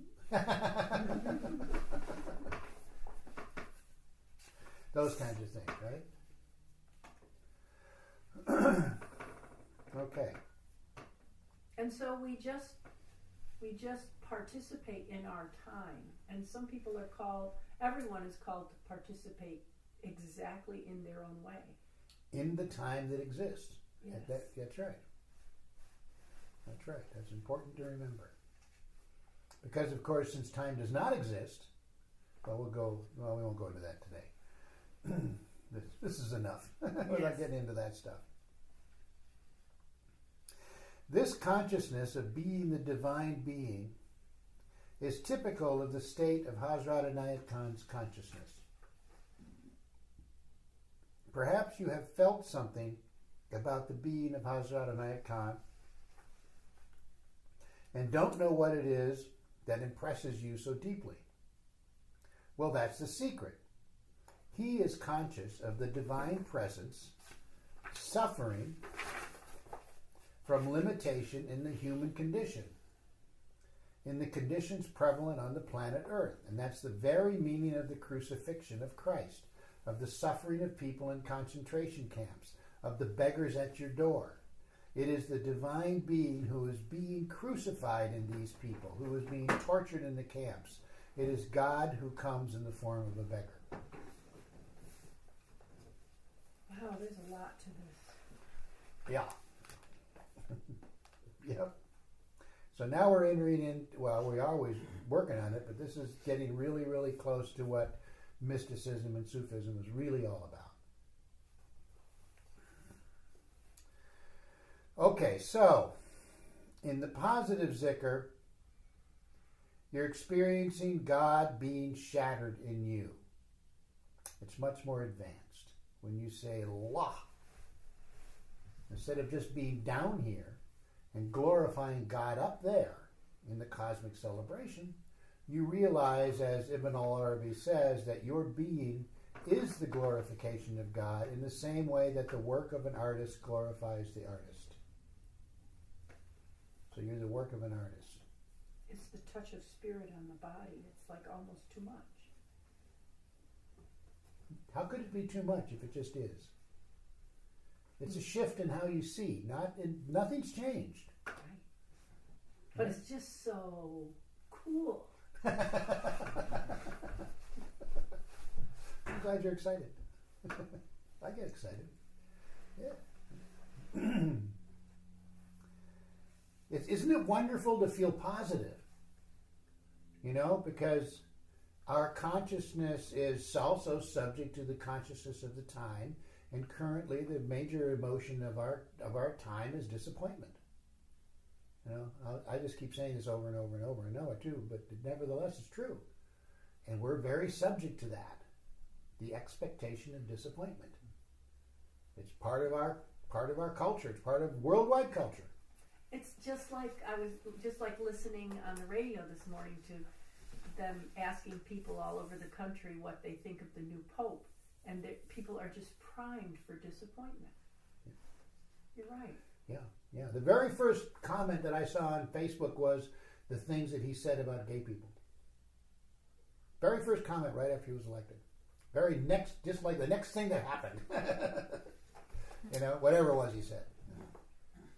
He objects to gay marriage, I guess, which would be, you know, cultural for him. Yes. Yeah, he toes the party line. Yeah, and that's just kind of standard. It's what you would expect. You wouldn't expect him to be too revolutionary. You know, because, you know, frankly, religious organizations are always behind the culture that they exist within. Mm-hmm. Yeah. They have to be. They can't. They're never catching up. Rarely are they ever revolutionary. And maybe that's Necessary. divine. Yeah. Okay. Where was I? That's the trouble with this teaching. It is God who comes in the form of the beggar. Right. Nice. Thank you. So, in the positive zikr, you are experiencing God being shattered in you. Oh, I said that. Glorifying God up there, Ibn Arabi says. Right, okay. The experience in the positive zikr when you say Allah, after going through the shattering of the divine and human limitation, is the rebirth of God as you. Instead of God up there and you here glorifying God, God is being born in you. That's the positive zikr. Remember, have you ever heard me say that God realization isn't you realizing God, it's God realizing you? And that only happens when you are able to relax enough to let your own individual consciousness, which is exactly what he's talking about, your own individual consciousness relaxes. You're not so concerned with being individuated, and you just allow yourself to exist. And in that state, does that encompass all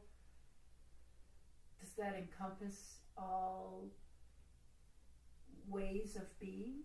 Like when Pir Vilayat would talk about feeling like a worm, can I still allow God to manifest in me and feel like a worm at the same time? Good question. Gosh, I wouldn't think so. There's a magnificence to it that is undeniable. But Pir Vilayat said, when I feel most like a worm, I am still God experiencing worm. Yeah. That's kind of an intellectual thing to say, though, isn't it? Yeah, it's going from, it's saying, observe. Yeah, I get what you're saying. Okay. Yeah. That's a faith matter, not a Yeah. state. Thank Right. you.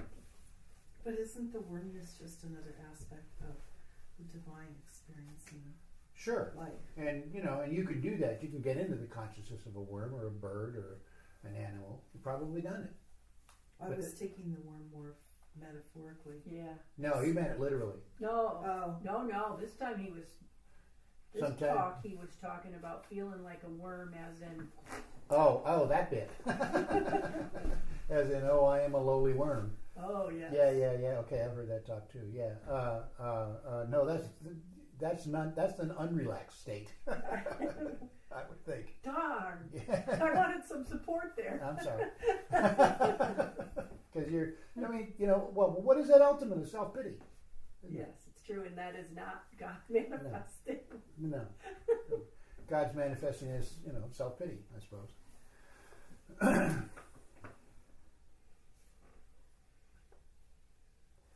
Now, this is really difficult stuff because that means that you have to admit that everything that's happening around you is God doing His thing. Even though, all right, which also has got to mean that there's an argument going on, right? Think about that. Just hold that in your consciousness while not for I now, can't. but later. Think about You what? I'm having a hard time with this, and you just put like a plank in my head. For one thing, there's Just an doing my element- job. Just doing my job. There's an element of it that is somewhat like invites dissociation in a way. But then you just saying that there's an argument, you've got to realize that there's an argument going on, right? Yeah. And that is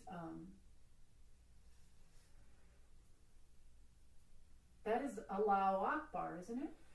Yeah. I don't mind that. I mean, I don't know. Go on.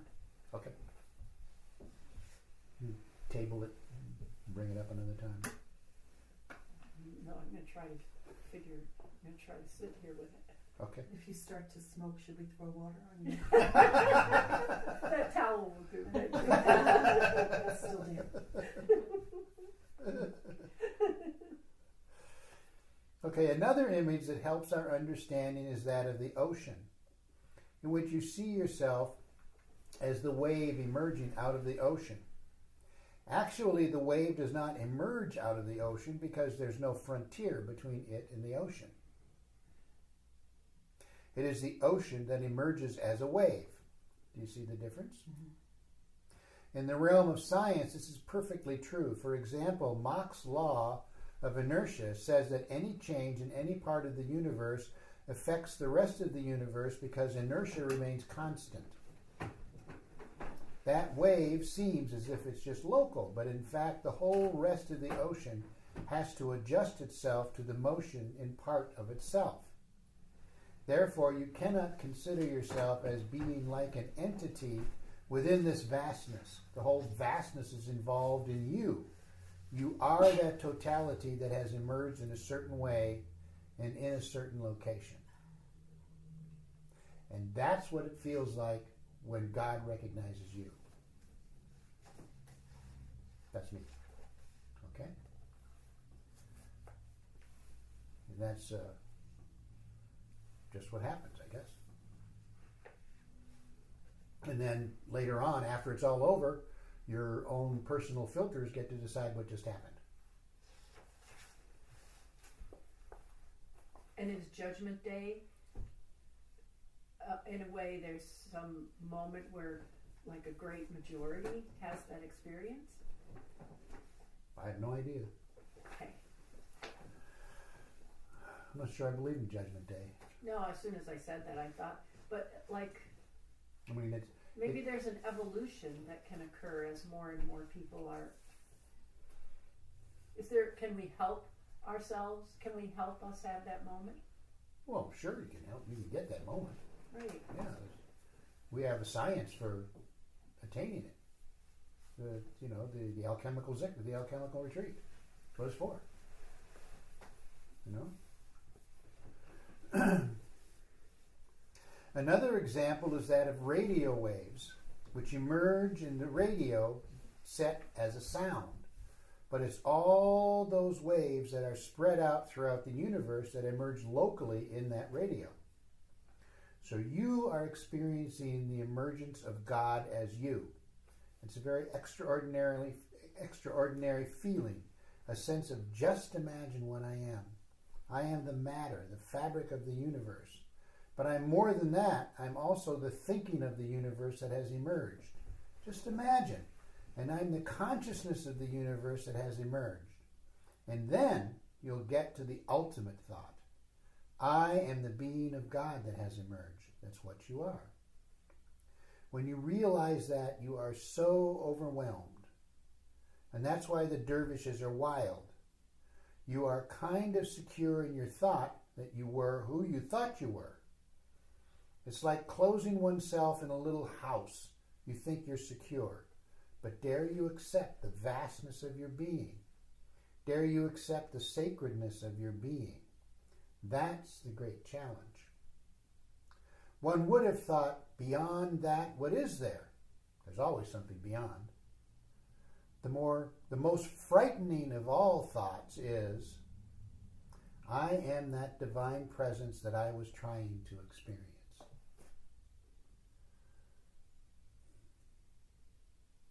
He's the coolest guy. Yeah. Yeah. My friend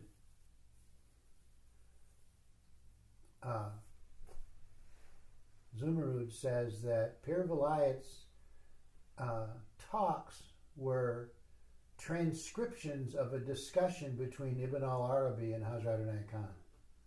That was her way of, the way she felt of it, you know. I just thought that was such an elegant thing to say. And then he proved it by writing that book. Yeah. Okay. Oh yeah, the last book. About sitting at the table with all those guys.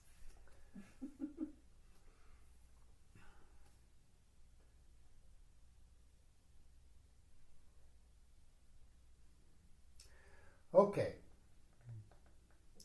Just imagine the one that loves his or her beloved and finally realizes that he, she is the beloved whom he, she loves. That is epitomized in this very wonderful story, a visionary experience of something in Shahabuddin Suhrawardi's description of an experience that he went through in meditation. He said that he saw this wonderful being coming to him, and he was overwhelmed by this being who was the fulfillment of all he'd ever looked upon as an ideal. He thought it was an angel that was coming towards him. Then he had difficulty in accepting that. In fact, this angel really resembled him. And finally, he discovered that it was his real self. And that's the story of Jacob with the angel.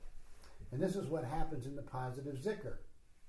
But it's not the being, it's the presence. There's a state of being that you can attain generally in a retreat. It can happen in a flash, or it can happen... doesn't always happen. And it's a state where you recognize or feel or see your eternal self. And it's a very profound moment. It's like suddenly being that whole length of the string between you and your true self, the limited self and the being of God.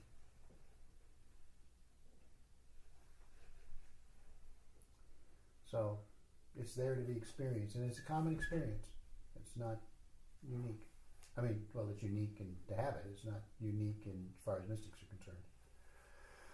Okay. The experience is epitomized again in a visionary experience called the Conference of the Birds. I won't go through the whole story, but the Hoopy was the king of the birds because he had a crown. You know what a Hoopy looks like? It's got this little thing of feathers coming out of the top of his head. He started gathering birds around and telling them, why do we stay here? Wouldn't you like to visit the king of this universe? Some of them said, oh, nonsense. I'm quite happy where I am. Others thought it was really an exciting venture to go and try to find the king. They decided to go through dry deserts where a lot of them died of dehydration. They went through frost and cold and wind and fire, and others died. In the end, only 8 survived. When they finally reached the palace, they knocked at the door. And the chamberlain answered and said, "Why do you think that a motley lot like you can come into the presence of the king?" And they answered, "We've gone through all of this torment just to come into the presence of the king, and you refuse us?" The chamberlain replied, "Well, come in and sit down there." And they sat down in the palace, in the throne room, and waited, and waited, and waited, and waited, and nothing happened. Then one of them had the idea of sitting on the throne. It was a very naughty thought. And finally, all of them were sitting on the throne. And suddenly they realized that they were the king whom they had been seeking. And that's the story in The Greatest of Paradox. I have the Compass of the Bird somewhere, but you can't borrow it. Get your own copy. You gotta get. We have this saying in the hypnosis circles: when you finally get certified as a hypnotist, you need to join the Book of the Month Club.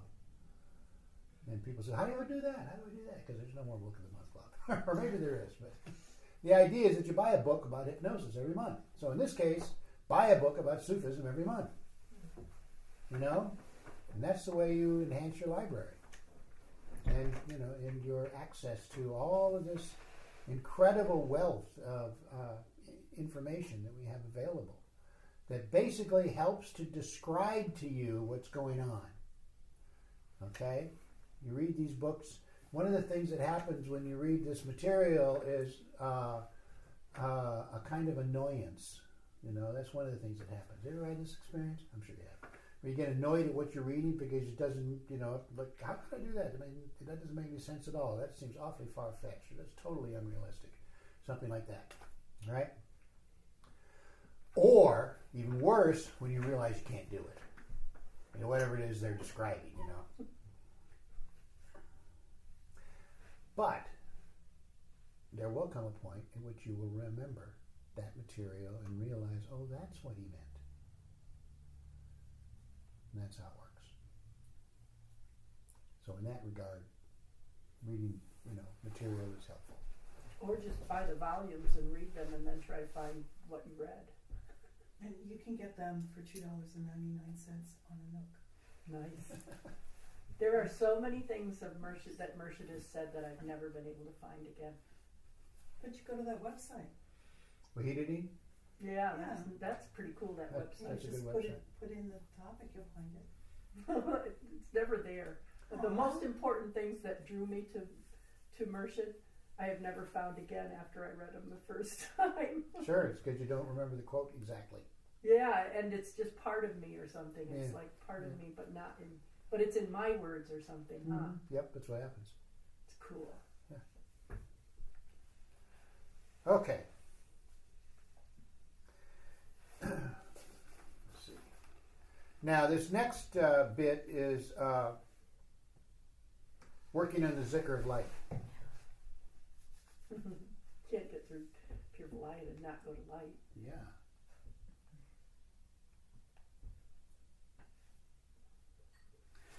What time is doing here? Okay, before we get into this, what I'd like you to do is we're going to go off again and do the Zikr, the cosmic Zikr as I described it. Okay? And when you do it, like first on La. Concentrate on the Buddha. And then on Illah. It's Jesus.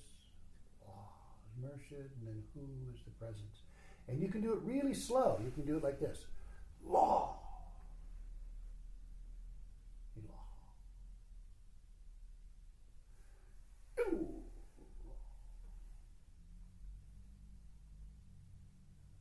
Allah. Hu. So that when you get to Allah in the heart, you can say Allah. You don't have to say Allah, because you've made a definite separation, or the space. Okay, so just do that. I don't know, for 15 minutes or so, and we'll see how you feel when we're done. Okay? Will you ring the bell? I will ring the bell. Okay, how do we feel now? Like spring. Yeah. Spring?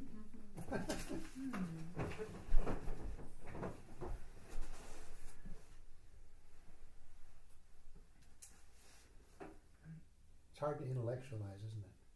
All I know is that I keep getting calmer and calmer and calmer. So you weren't calm when you gave beer last night? I would say no. I was, not agitated, Yeah, but I'd been driving. you were excited. I was. Yeah. Yeah.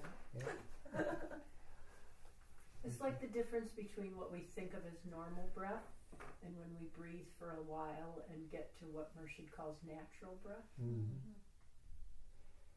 Yeah. So when you do the zikr really slow like that, it's quite different from the other way, isn't it? The concentration's different, puts you in a different space. Did you have any kind of sense of what he was talking about at all? That's why it felt like spring. Spring? Like just this energy, this burgeoning of energy that's coming forth. Okay. You had a similar experience? Yeah, everything that you're all saying. And I could hear, for a while I just counted how many I did, 12 in that amount of time. Yeah. Okay. Yeah, more than a minute per zikr. But at one point I noticed I had stopped out loud and I was just rocking back and forth and I could hear the orbiting sounds and very right. almost. Music of the spheres. Yeah. That's what it is. It was incredible. Yeah.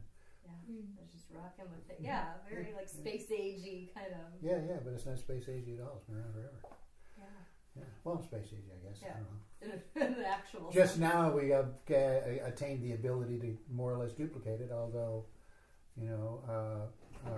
Bach came close with the B minor Mass, the Magnificat. Have you heard the crickets? Not around here, no. Somebody took a recording of crickets and slowed it way down. Oh, I think I Sounds heard like about that. angels singing. Yeah. Really? Yeah, Get it yeah, on the internet. Oh my gosh. yeah, I've heard about that. I think I've actually listened to, I know what you're talking about.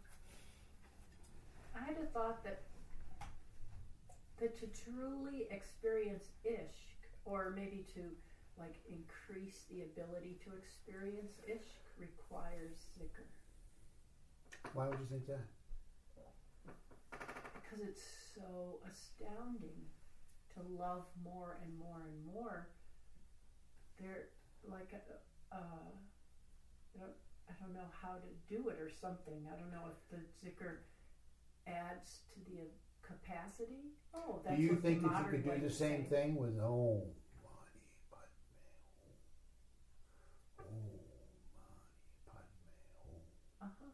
Very same practice. Oh yeah. I just had that conversation the other day with John, and he said he's tried that for years. Nothing. He's become a Buddhist in the past 2 years, and he's able to, through different practices and associating with his strict Catholicism and some negative associations, tap into it just by the language change. Yeah.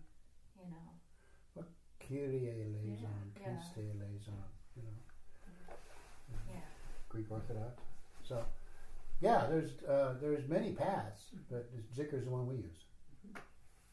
So, okay. The zikr lends itself to many varieties of experience. Now that might be the key, because you can do so many different concentrations with zikr. I don't know about the others. I don't know, because I haven't really. I know how to do them, but I don't know if there are different concentrations that they use. I was watching on TV when they were announcing the Pope, and the very coolest thing was how many people were doing the rosary. There was thousands of people in that Vatican Square, and everywhere people were holding their rosaries. So that's a kind of a beauty, isn't it? That Isn't it? people are You know, experiencing that sense of devotion, Yeah. you know? Yeah. Throughout the whole process. Yeah. Still Okay, you have had several lessons on light, and now you can integrate the movement of the zikr to the consciousness of light. First of all, the simpler one. Okay, here we go. This is a practice. Let me see. Yeah, wait till I describe it because it takes longer to say than it does to do. Okay, exhale as you survey your aura with light from the searchlight of the third eye, sweeping the beam upon your aura. Begin with your head facing your left shoulder, you know, the basic movement. So, it's, you know, as you're moving like here, this is the zikr of light, you're moving your head around and you're surveying your aura with the searchlight of your third eye till your head comes up vertically. I guess I should describe that for the recording. I'll go through it. Okay, begin with your head facing your left shoulder. Let your head drop and move across your chest to your right shoulder. And then your head is vertical, facing upward, like you're looking at the stars. And you're surveying your aura with the searchlight of your third eye. And that's as you exhale. And as you inhale, your head drops down towards the solar plexus and invest your aura with light. And then your head rebounds upward as you continue inhaling and experience the sparkling and the flame of the aura. And then you hold your breath and you are suspended beyond the whole process. Return to the consciousness of just being pure intelligence, luminous intelligence, the samadhi state. Okay, so everybody got that? Pretty much? Should I go over it again to make sure? And this is all kind of silent without any words. So moving your head down and around, surveying your aura with the searchlight of your third eye. And then as you drop your head, you infuse your whole aura with light, not just into the solar plexus. The whole aura explodes with light. You raise your head, continuing the infusion, and then as you hold your breath,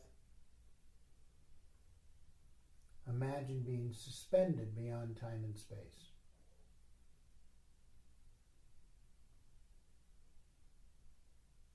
And then you do it again.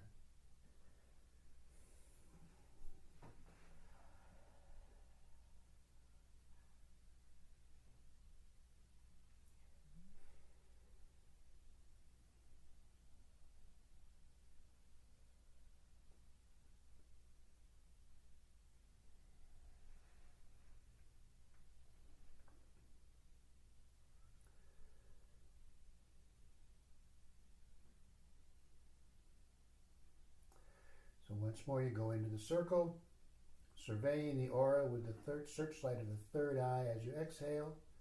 And as you inhale, thrust the light down upon the aura, invest it with a fresh dispensation of light, and continue inhaling as you raise your head. Experience the sparkling and the flaming of the whole aura. Hold your breath in suspension, then go back into a circle and repeat the process. So let's just do it for a little while.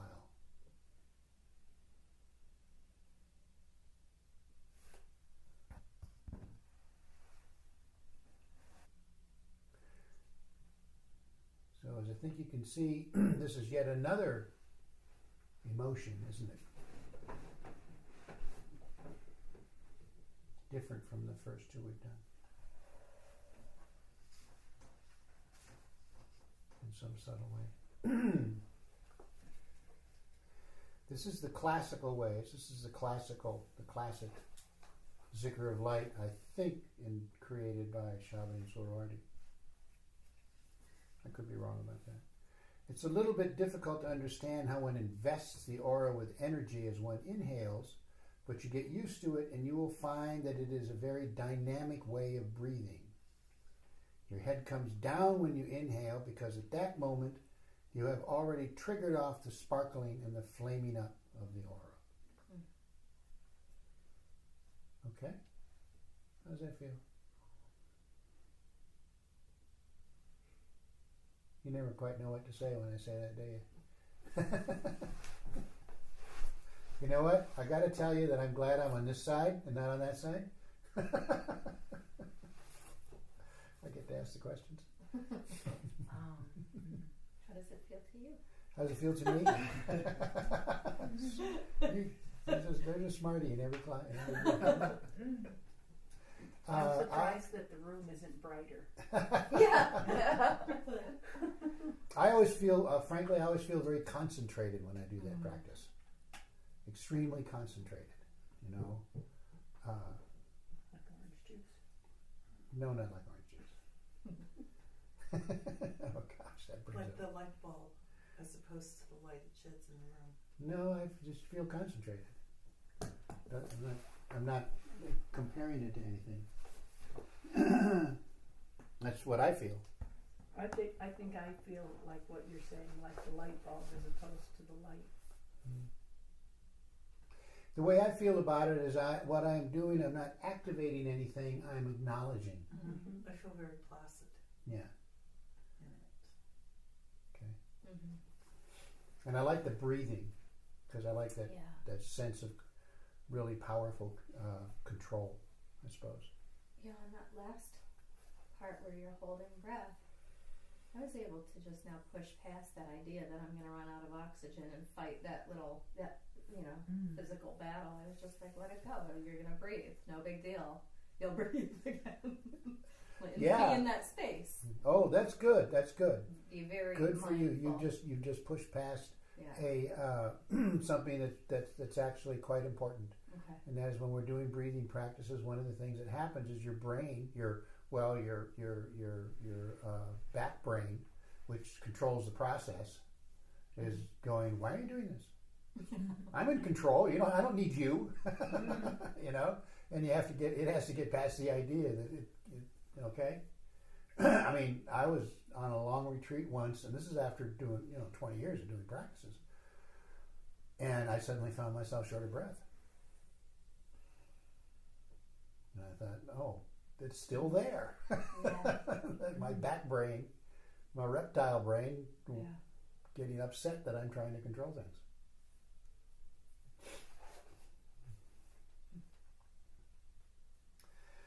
Okay.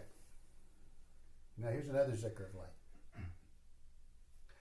And he says this method is easier but has less power.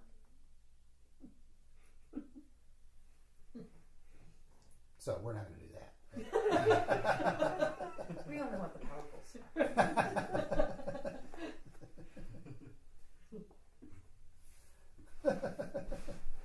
I'll go through it anyway.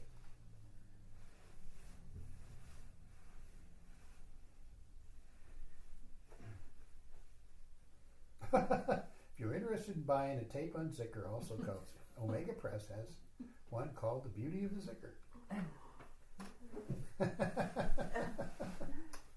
Good gosh. Okay. A commercial break. $6.95 plus $1.25. $6.95 plus $1.25 postage. Of course, this was in 1983, so It's pretty high price. Now you can't find it, so it's The Beauty of the Zikr. I don't know. Oh yeah, you can get it. My attic. Yeah, you can get it from. It costs $80. But actually, Mikhail put together, I think it's 10 CDs on just the Zikr. Which would contain this material plus a lot of other stuff. If you go to Sufi Art, you go to Sacred Spirit Music, something. There's some other thing in there. You have to look for it. You guys don't have that website? I'll send it to everybody. Okay. So you should have it because you should, support. Because he does a great job. And the CDs are great.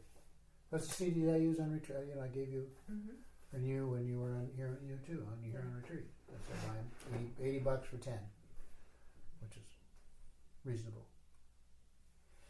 Okay.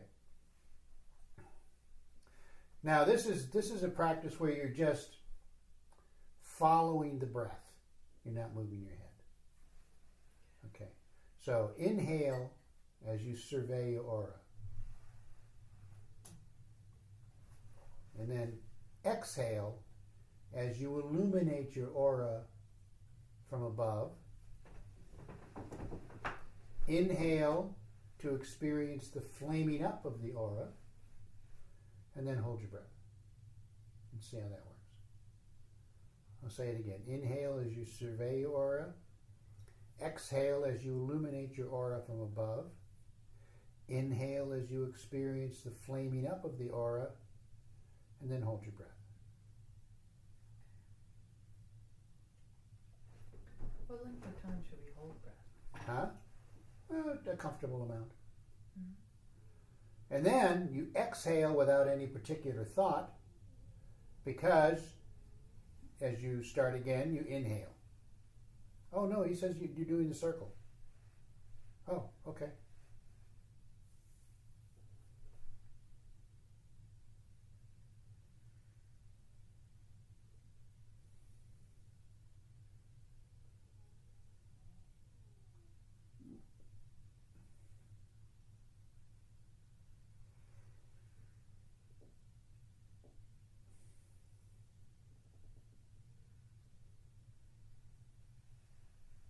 I admit I've never done that as a practice.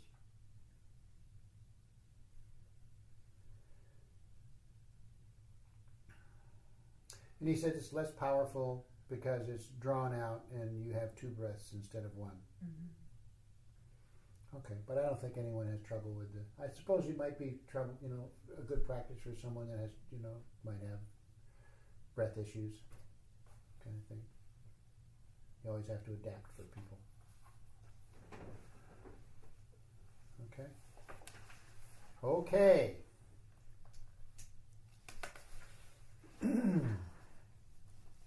Do we need a break? Like bathroom break? Yes? Mm-hmm. Okay. Go ahead. Vampire eyes. Yes. I don't know if I've ever seen that. Oh, yeah. So when you get angry, are you aware that you're being an idiot? Lately, yeah. You're beginning to notice, right? Yeah. Even though it seems like it's uncontrollable. Right? As when you do one of these practices and you pull back from that place, not only do you shift out of your anger, you change the hormonal balance in your body. And it's a physical sensation when you step back from anger or rage or any of these powerful negative emotions, humiliation, Fear. fear. Yeah. And then there's another state, right? I mean, in the work that I've done for these past too many years, there's also a state where you can look like other people might perceive it as anger, but it's actually power. Yeah. Absolutely. But you're right, I've been forgetting to pay attention to the difference. Yeah. Well, what's the difference? Control. Yeah. Being in charge of myself. Yeah. When you're angry, you're not in charge. No. Also, your pulse will be different. Oh, yeah. Your whole body will feel different. Hot and the fight or flight mode. You're flooded with adrenaline. When you're in a state of power, there's none of that. Okay. I know I have acted anger because that's what would give the effect that I was looking for. In the theater of life. In the theater of life. Because now it's like people will say, how come you're not getting angry? If I were in your shoes, I'd be so upset. It's like, well, in the big scheme of things, it's not really something to get upset about it anymore. So So it's a matter of size? So now it depends on The situation, I don't know. It's whatever the circumstances is. If people are expecting some anger, then I'll give them some anger.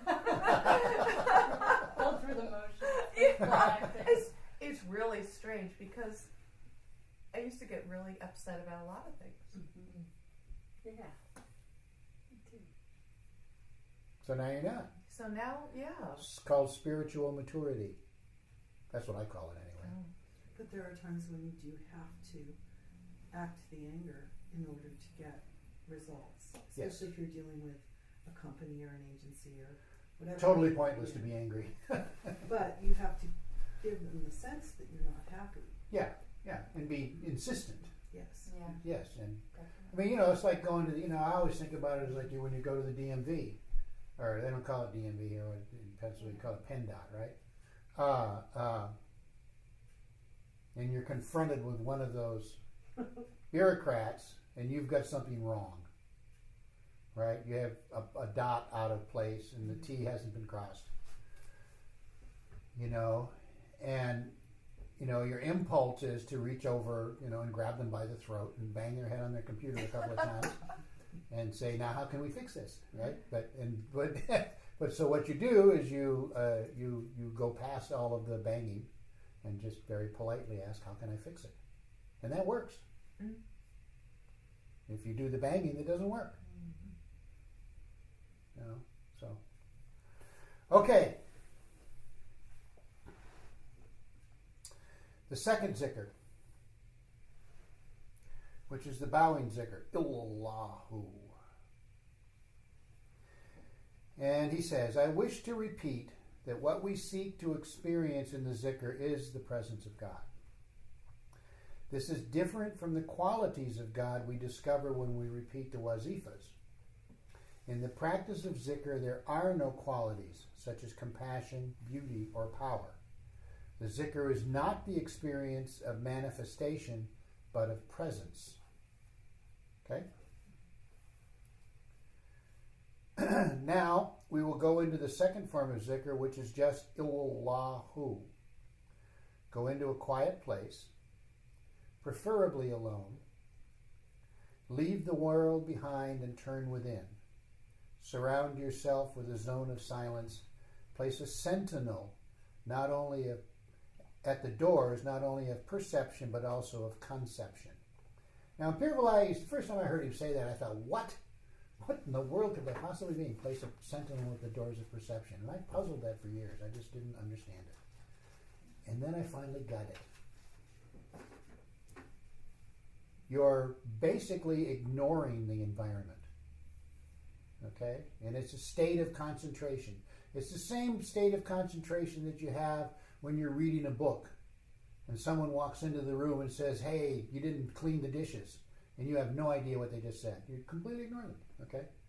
You've placed a sentinel at the doors of perception because you're reading your book, and it's exciting or interesting or whatever, okay?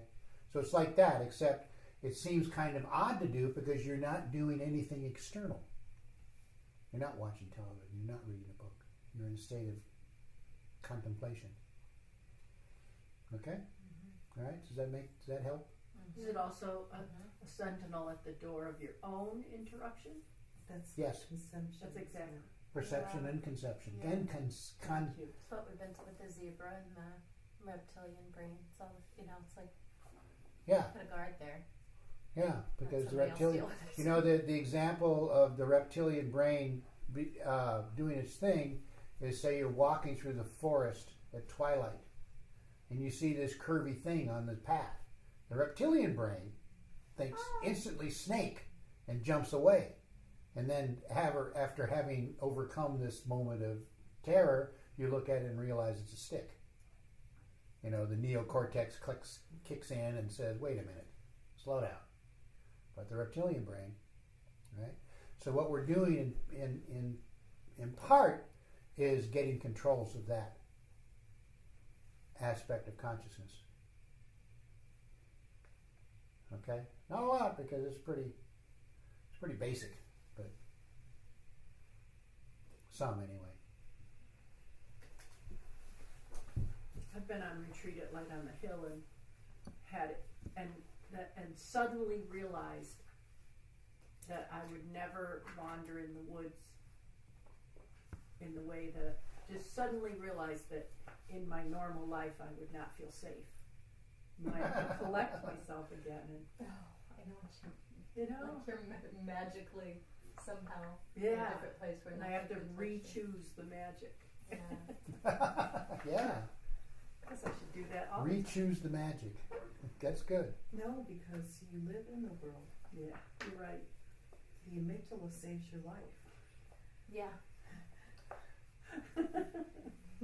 Or Can't thinks go it's a- rolling around in the poison ivy. No, it wouldn't know about poison ivy. It would just know about, no, it wouldn't know about that. It would just know about, because poison ivy is something of perception. Okay. Right? That not everybody can perceive. Right, How right. do You have to say, spell okay, amygdala? A-M-Y. A-M-Y. D-A-L-A. D-A-L-A or D-U-L-A? D-A-L-A. D-A-L-A? One time I actually saw a baby bear and just stood there fascinated. Oh. At Light on the Hill, I've never seen bear. Yeah, well, it's new. It's just in the last decade or so that their hibernation paths, or I mean their migration paths have changed. Okay, here we go. Now we will go into the second form of zikr, which is just I already did that. So, this means that you've let your thoughts circulate in the twilight of consciousness at the edge of your consciousness. I like my explanation better. Instead of letting yourself be encapsulated, you have discovered this other space, the inverted space. You're still in contact with all things, but from inside, from consciousness to consciousness, without passing through the senses and through the framework of time and space. Okay. In this state, you're beginning to let a thought beyond your thought come through. Remember, and this is very important, it's underlined, you are not the one who is trying to experience. Okay? The greatest drawback is to think, well, now what am I experiencing? And how often have we thought that? Right? That's why I have trouble being on the other side, because I never know what to say. I don't think in terms of this is my experience, I guess. Even though I talk about my experiences. But that's well after the fact. No, it's the other way around. The personal self is, if anything, the object. It's not the subject. So what is, more underlining, so what is important is not what you are thinking now. What is important is the thought that it is coming through you. You cannot determine with your will what you're going to think. Like a theme of meditation, for example. That's not our method. We're trying to trigger off the breakthrough into a totally different dimension of thinking and experiencing, to divine consciousness.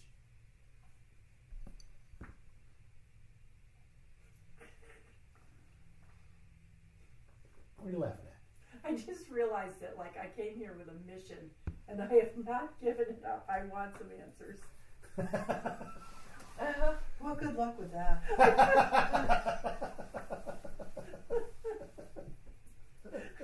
How you doing so far? At least my sense of humor has bloomed. Okay. I can give it up now. Okay. Okay, now he's going to talk about the actual how to do this practice, which I think you all know how to do, but we'll go through it anyway. The best way to do this practice is kneeling, because when you are sitting cross-legged, you are the center of the universe. Everything is revolving around you. When you're kneeling, you are passive with regard to whatever you're kneeling in front of. That's why there's a difference between meditation and prayer. Kneeling is the best station for the body, for participation in the cosmic celebration in the heavens. In short, you're getting into the consciousness of the recluse. The first thing to do is to surrender your ego consciousness or sense of identity. You can't get rid of it by any act of the will. More underlining now. The only way to let anything bring about a change is to allow a greater power than your own to shatter you. Let's say the power of your power, the power from which your power comes originally, the power from which your power comes originally. They put a comma in there. Or the will from which your power is derived. And that's what we mean by the divine power or the divine will. Okay? Happiness? Okay? I was thinking that when you're kneeling, the wind can blow you. And when you're sitting cross-legged, your foundation doesn't allow yourself to be blown by the wind so much. You'd be knocked over on your knees. You have an odd way of thinking. I was thinking I'm in a cave or in a hut, protected from the wind. Okay. Right. But to each his own. Are you going to go out on the roof for the next? Okay, whatever remains of one's personal consciousness has to lend itself to, I want to say that it's exactly correct. When you kneel, it's a form of surrender. When you kneel with the object of doing this practice especially, you are surrendering. And it's a very passive state. Okay? You're taking away all of these concentrations and just doing it. Okay, let's see, where are we at? Whatever remains of one's personal consciousness has to lend itself to the divine operation. So there is a surrender there. The curious thing is that once you have surrendered to God, to this consciousness of the divine will, then you are lifted up. You're recreated, reborn again.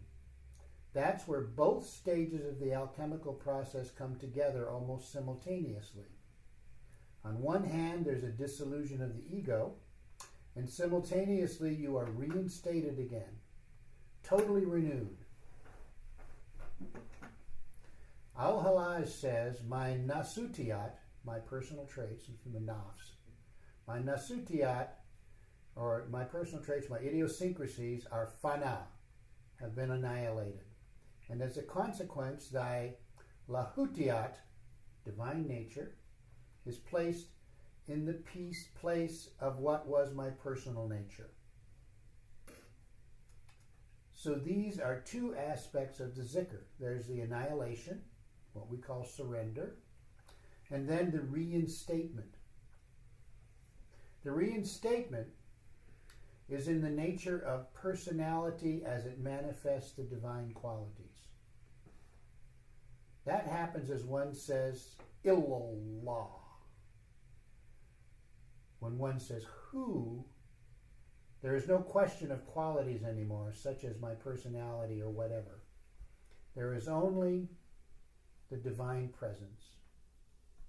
Manifestation and the divine presence are two very different things. Manifestation, the multifarious forms in which the divine being manifest appears, is displayed. That's the epiphany. The divine presence is totally unqualified. There are no qualities, just the presence. You look puzzled. You're not puzzled? Relaxing too. Oh, you're unpuzzled? Okay. I don't know what I am. Okay. Listen. Okay. So it's illallahu. That, how are you guys doing on learning how to say that Allah without the A? Allah. You doing okay? Everybody all right with that? You have any trouble with that? Oh, it's not trouble. Yeah? Mm-hmm. Okay. Well, work on it. All right. Takes a little work. Please do not say illa Allahu. It's illallah. It's important to emphasize those two L's because it gives a richness to the intonation which you do not get if you just say the one L. Al-Halaj said that the who is the answer to your call. So you say it in a different voice than the Allah. Al-Halaj said it is God who answers through your voice. So when you say Allah, you are the one who is calling, but when you say who, it is the divine being who is using your tongue to speak to you. And by the way, all of these quotes from Al-Hallaj are quote in a book. What's the title? I have it upstairs, but you can't borrow it. You get to get your own. But you know, if you type in Al-Hallaj in Amazon, I'm sure it'll pop up. I think it's orange. Anyway, it's good. It's a lot of his sayings, and I think he did some writing too. Okay. If you feel like it, you can bow quite deeply or less deeply. You can bow even more internally without having to display it overtly if you like. There's no doubt that when you're on retreat or alone at home, when nobody's about, it's a wonderful experience to place your head on the ground as you say, Illallah. And then when you say La, you really have the feeling that you're being lifted by the divine being. You don't lift yourself. You prostrate, and then somehow the divine action, the divine operation upon you, a will you pursue in yourself beyond your will, lifts you from that position of prostration. Now, if you haven't experienced that, it seems quite fantastical, but it's a real thing, you know. Obviously, you know, there's no question about it. I mean, obviously, your muscles are doing their thing, but there's a sense of being lifted. Right? There's a sense of being raised up by something other than yourself. All part of the surrender, I suppose. You pursue in yourself that lift that is given to you by raising your consciousness high. If you were to sit trying to experience samadhi, trying to lift your consciousness with your will, you'd find that you just can't do it. It doesn't work that way. It's a little bit like one is catapulted by this action that lifts the body, and the soul continues, following this lift further. A good example of this is Bellerophon, the rider of Pegasus. It is said that Pegasus wasn't allowed to reach Olympus, so at a certain stage the rider had to set off on his own. Pegasus gave him that impulse upwards, and then at a certain moment he flew off the back of Pegasus and took off like a projectile, triggered off by a first impact, a primer. So in the same way, there's that moment when somehow you feel that you've been lifted, and you just let that upward motion proceed further up. Then there is that wonderful moment of suspense when you say, "Who?" and nothing's happening.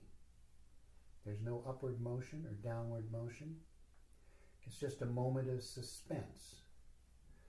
That is the moment when there is the feeling of the divine presence beyond any kind of qualities or forms or what have you.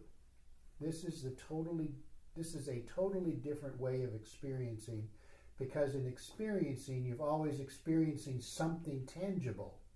This is a different attunement altogether. You stay in that state as long as possible. Okay, do you understand what he's saying there about who?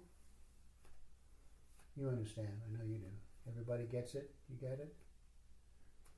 It's like, it's almost like a massive silence. That's a good way to put it, isn't it? It's just a silence in which nothing can penetrate. Because you experience the divine presence in all things, therefore any kind of external activity is just part of that divine presence, so it just becomes part of the silence. Okay? Is that helpful? All right.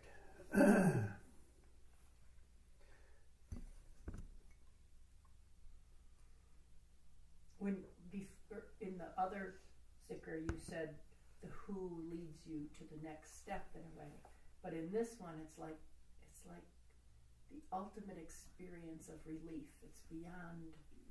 I don't know if relief is the word. No, relief's not quite the right word. No, but it's something. It's quite intangible, but it's also quite. You can feel it somehow. It's like you're sitting in a state of well, it's exactly what he said. You're a state of suspension. You know, time stops in this space. Release. Mm-hmm. Now, surround yourself with a zone of silence. Place a sentinel at the doors of perception. Feel how wonderful it is just to be free from all of the circumstances, from the thinking of your mind, from your emotions, even free from being under the impact of the nature around you. Enclose yourself. Then there is the beauty of repetition, because you don't have to do much thinking. The repetition does it for you.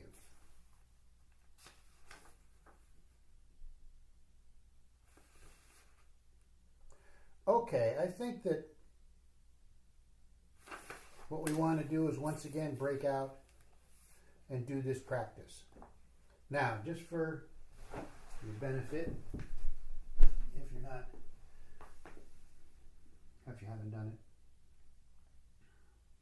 I think everybody has, maybe not Jim, but it doesn't matter. The way I do it, I mean, I don't, if I'm feeling extremely sacred, I will go all the way down to the floor. But most of the time, it's just like this.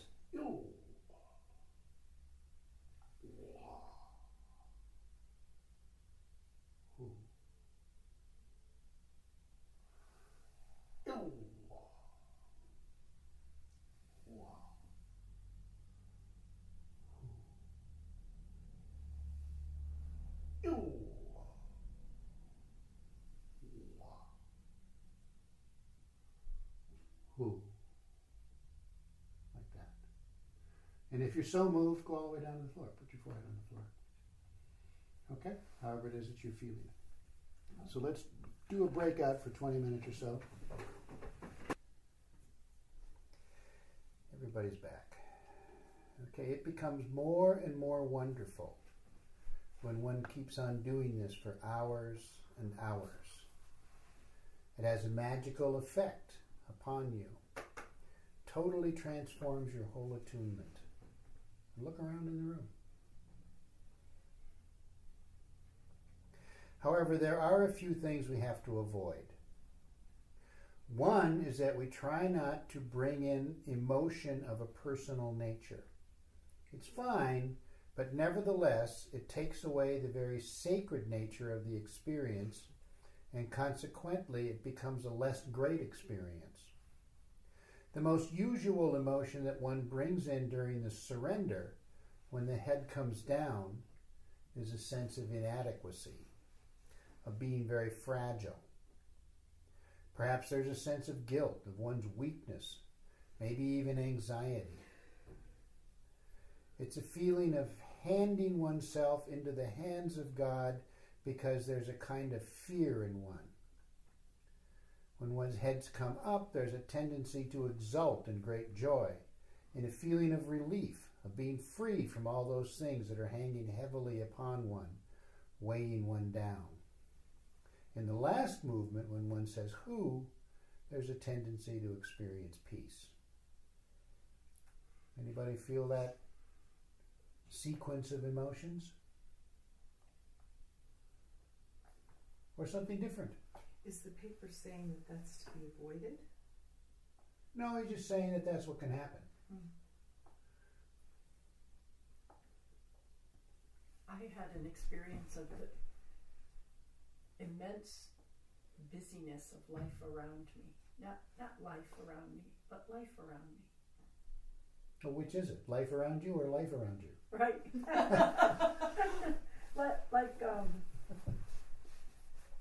like the incredible, enormous sound of silence. You know? Okay.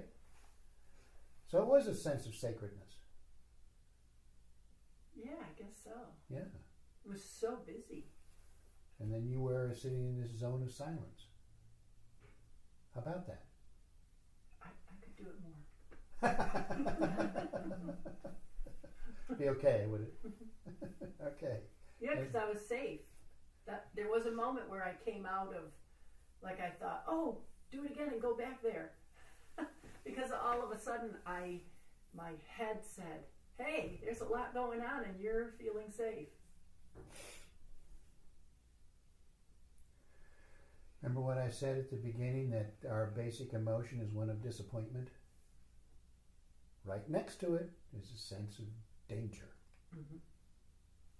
Something's going to go wrong and we're going to be hurt in some undefined way. I'm not big on disappointment. I'm all about fear. Okay. All right. Okay, anyone else have a comment? Something they'd like to say? Yes, no? I went down at one point and didn't come back up. I fell asleep. To admit, I don't know how long, and then I just passed out. Yeah. Yeah, that'll happen. So it was silent. Yeah. And then I felt disappointed. I got up, did a couple, and then I stretched. I just got up and did some yoga. Yeah. Yeah, okay. Yeah, I felt like I was failing the practice. Oh, yeah, yeah. See? Inadequacy. Mm-hmm. I am inadequate to this task. Yep. That happened on retreat too. I had some difficulty not getting caught up and passing out in that one. Yeah. I've done that a lot. Mm-hmm. And Pir Vilayat. Sometimes I couldn't last a minute in his presence and not be asleep. Really? Mm-hmm. Well, it's easier, isn't it? Mm-hmm. Yeah. You don't have to confront anything. You don't have to challenge anything. You just sleep. There was one guy that used to come to the seminars in the Conca in New York City. You know, when Shalini or somebody else would show up. He'd sit in the back of the room in a chair, and about 5 minutes into it, he starts snoring. And then Zarifa Sander, which generally took it upon herself to sit next to him, and she'd poke him. For a while. Best nap he could come across. Yes. You know, we're talking a 2-day seminar, you know, this guy. Is conscious awareness required? Yes. Yeah. That's something that we confront with the hypnosis work. A person can fall asleep in your chair, they're not getting as much. The filters go up. You know, you're not getting as much. Yeah. You know, I know that whole thing of subliminal learning while you're asleep is kind of a popular thing. It doesn't work as well as when you're actually But conscious. sometimes I find that when I sleep, I'm dreaming the practice. Yeah, I know what you mean. Yeah, you're processing stuff. When you wake up, you remember the details. I remember the feeling. That's what you get. Okay. Doesn't necessarily do you any good. My dreams tend to be violent and surreal, so I don't think I want that, you know, in my life. Yowza. Yeah, that's just the way it is, you know. So maybe that's where I process that anger that I've left behind in other, you know. You know that Rumi poem about the guy that's by the side of the road saying Allah, Allah, Allah, and a cynic comes by and says, "Have you ever gotten an answer?" And the man stops his practice and goes home and goes to bed and has a dream where Allah comes to him and says that the answer is in the longing. I love that poem. I think of it all the time. The answer's in the longing. And today I have this idea that perhaps that cynic is like interrupting the practice. Like if I stop it's at the wrong point, then the cynic is invited in. How is that possible? My head. Yeah, but how is it possible? What do you mean? Think about yourself. You're sitting here, month after month, year after year, and But sometimes I feel quite like the cynic has interrupted me. yeah, so I just keep coming back. that's right. That's right. That's the reality. That's the ishq, right? The nostalgia. That no matter what's going on, there's always a part of you that says, "I continue to need to do this." You know, even when the cynic is very powerful. God knows I've got one. You know. Really? Don't you tell any stories on me. Okay. Nice. Thank you for that interruption. Yeah.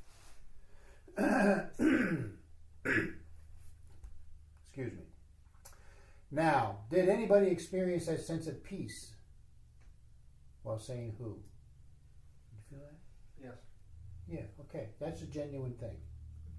You're not making it up. It's real. It's the real deal. Sometimes we get confused between our own sense of imagination and the reality of what we're doing, and we think, well, I'm doing this, but it's really my imagination that's pretending that it's real. And my way of thinking about that is, does it matter? Actually, yes, it does. I had a long discussion with Pure Light about this once, because I said, well, I'm telling people just to pretend, fake it till you make it. And he said, oh, no. He got very upset at me for telling him that I had to go back and undo everything that I'd done. It does matter. Your sincerity, your sense of authenticity. You know when you're faking it, and it doesn't feel right. Okay, not for someone that's seeking authenticity in any case. Someone that just wants power. That's different. Okay, our objective is to be really cosmic, and not just have a personal enjoyment or personal experience. So we have to work with these emotions. The only way to do it is to get into the spirit of the sannyasin, the recluse. When one says la, there's a tendency to go out as in glorification. But the zikr is very internal. In this world, one tends to externalize oneself. You want to internalize deeply. See the difference? Mm-hmm. You're always looking for external validation, right? And what this is internal expression of your own reality without, what's the word I'm looking for? Without, Validation. huh? Validation. Yeah, without resorting to external validation. That's what I want. Okay? In other words, don't wait for your guide to tell you you're wonderful. I'd wait a long. You certainly would. Should I call her up and tell her? Listen, you got to tell Candace that she's wonderful. Every 5 years or so. The other tendency is exactly what Christ reproved: vain repetition. Now, this is something that does come up. I mean, I know it does. It does for me. It does for everybody. Where you suddenly realize, oh, I'm just repeating that and nothing's happening. I'm not actually concentrating or paying any attention. I'm just doing it. All right? That's not really vain repetition. Vain repetition is when you feel good about doing it over and over and over and over. Aren't I a wonderful person? So suffering in it is Suffering through it is better. Now you got it. Okay? Yeah, don't get confused and think that just because you're repeating the word over and over and over that it's vain repetition. It's their vanity. Look at me saying the zikr. Aren't I wonderful? Kind of thing. Even when you're just saying it to yourself. Okay? The fact of repeating the thought, a word, has an advantage in that you're not thinking. The word takes over for you. On the other hand, you can very easily get into a rut and a routine repetition. So, how do we do it? The only way to avoid simple vain repetition is to think of the meaning of each phrase as you do it. Otherwise, you're just saying the words, and that's all. I don't say that that's not helpful. Yes, these words are really magical. They have a tremendous power, but they have much more power when you really experience the meaning. Now, we've already established that the meaning is variable. So, how do you do that? Your perception of the meaning? Yeah, but you keep that in mind. In other words, you I'm sure that you can think in layers, right? You could be having a conversation with someone while your thinking is much faster, right? And you've got a whole subjective thing going while you're having the conversation, and it's exactly the same. You can be repeating the words, and your mind goes into your mouth goes into an automatic place, and your mind is quite capable of considering the meaning, the various layers of meaning, all of these things. So it's a conscious experience rather than just an unconscious repetition. Okay? So, what I suggest now is that we make the same gestures, but instead of speaking the words aloud, think them. You'll find that if you think the word instead of saying it aloud, it's easier to get into the meaning. So as your head comes down, as you prostrate, you simply experience the great joy of surrendering that tyrant in you that is the ego. And as your head comes up, you experience, where are we at? Okay, being lifted beyond yourself, reinstated, reinvested with divine qualities. Exhale as you bow, inhale when your head and body come up, and hold your breath during the who. Okay, so that's how you do that. Practice. Now, the third and fourth zikrs. This is called the four-part zikr that we're going through. I don't think he actually said that. This is the four-part. The first part is the full zikr. The second part is what we just did. The third part is just simply repeating Allahu. The next zikr, which is very similar to the Sureksi, is Allahu. It is important to understand that in the practices of wazifas and zikrs, the sound that you produce is a feedback system. Therefore, you are able to hear the condition of your soul. In this practice especially, one feels the supplication. One feels a despair in some people, and others a kind of affirmation of ego. It is interesting to watch your attunement from the sound you make. You can change your attunement to conform it to what you feel you would like to do. Learn how to listen to your voice. The Sufis say that you hear the voice that is pronouncing the zikr as though it were at the end of the hall. You ever done that? You ever done that? What do you mean? That it's far away. Oh. Your voice, like when you go, law. When you get into a state where it's like you're listening to someone else. Right? Even though you're thinking of the meaning and doing all that other stuff. So it's not just doing the practice, there's a lot of stuff that goes along with it. If you want to be effective. Otherwise you can just say the words. So Just go right on it. yeah. So Allahu.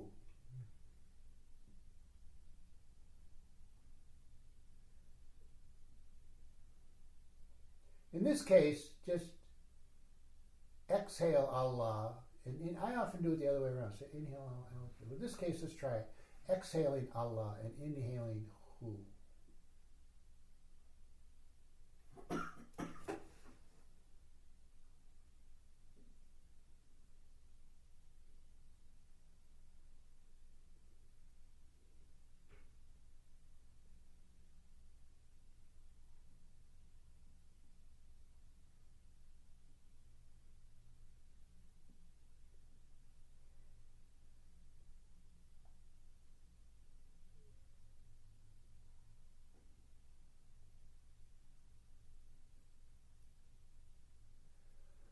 How's that feel? Different. Yeah. It's nice. It's bringing that presence inward. Yeah. It's like, it reminds me of the Wahabo, the Vehicle. Oh yeah. Yeah. It's kind of similar, flowing. Okay. Anybody else have a sensation? Nice. That's good to know. Yeah. What about you? I wanted to sing. Want to sing? I wanted us to sing in 6-part harmony. That would be nice. Oh my gosh. Oh, interesting enough. I don't know if you've ever played the organ in a cathedral. There you are, pressing the keys. There, well, it is. I don't know. They don't let me near an organ. But actually, I've done it when I was a young boy. I was, let's see, 12 or 13, I guess. We belonged to a congregational church, and they had an organ. And I went in there once and just played it. It was because I was playing the accordion, so I could play the right hand. I didn't do the left hand so well. Man, that was a feeling to have this sound, you know. It's one Okay. of those old pipe organs. It was a pipe organ, yeah. It wasn't old. It was actually, well, it's old now, I guess, but I recently heard one of the largest pipe organs in the country. that's It's that at one Penn in University. in Philadelphia that they Penn talk about. University. Mhm. Yeah, They they opened it up and did a concert. Nice. didn't somebody have to just clean it recently or something? It took them like 2 years. I saw a documentary on people that clean organs. Wow. My brother-in-law cleans and builds organs. Oh yeah. He had one in his living room. It took him years to put it together because he totally changed the wiring in it. He had a pipe organ in his living room. And it was no bigger, maybe bigger, as big as those. That's why he had to change it. He had to, it was. Okay, I'm impressed. He made it electrical so that he Yeah. could control the volume better. Oh yeah. So he didn't. So he could still live in the house. Right, they're not annoying the neighbors, right? Okay, then there's that enormous sound filling the whole cathedral. That's the kind of experience you have when repeating a mantra. You mustn't be the person who's repeating the mantra. You have to listen to the sound as if it were produced by something beyond yourself. But there's a lot of clues in this class today. Finally, you become the instrument of the power that is working through you and translate it in terms of vibration. That's just Allahu. Allahu. Allahu. Allahu. Like that. Becomes very gentle and internal. Now the fourth zikr is just hu, and it can be done by whispering. Hu, hu, like that. And then you stop repeating the sound and just let yourself be carried into the feeling of the hu, which means the divine transcendence or presence. Okay. That's the 3 lessons on zikr from the correspondence course. I can't actually imagine doing that by correspondence. Like that sort of implies a loan. Does, doesn't it? That's what it was. I tried to do the charade course by correspondence. I couldn't really do it. Yeah. Yeah, we had some people when we were in Yonkers. We did this twice. We just did a class. Met monthly for like a year and a half to go. And I got like 6, 7 people ordained, and it was a good experience. Okay, now from this day, what did you glean? I want to report. Starting with you. Do you need it now? Yeah. Well, no, I want it, in triplicate, and emailed to me by Wednesday. Yeah, I want it now. The Allahu, I just remembered being on retreat, and it was taking place in the morning, and I started really feeling like I sounded like a bird, and it was fun, and I kind of fluctuated my voice up and down, and then I looked outside, and there was a little bird turning its head, looking at me almost peculiar. Nice. Yeah, it was neat. But it does remind me that it's that level of praise that kind of gets subtly blended into all the existence, that we can remember that our voice is still there in that Allahu. So it made me realize the crickets, the birds, all those sounds create that symphony of praise. You should be writing. I am. Good. I'm writing. Yeah, I started again finally. Good. How are you doing? Do you have any reports to give me? No? Feel okay? You look happy? Mm-hmm. Okay. How about you, Elena? Mm-hmm. I guess the one thing that hit me new this time was that the effect of zikr lasts a really long time. Mm. It's not just like a week or days or a week, that it can keep working for years. Do you guys do zikr on the breath? As a darood? I know you do. Yeah. Do you do that? Sometimes. Yeah. Okay. What about you? I don't think so. I think You've shown it to me. Okay. It's a good habit to get into. Okay. You ever do it? You do as a doer. Yeah. And it just, that's that automatic thing, right? But then you'll suddenly remember you're doing it. It's like I find myself, Oh, okay. Yeah. oh, Yeah. gosh. I do it a lot driving. Yeah. Yeah. Yeah. And it kind of sets the pace and the beat for the day or the next thing that I'm transitioning into. Yeah. Jim, how'd you do today? This is all new to you, I realize. Right. Yeah, I have a lot to learn.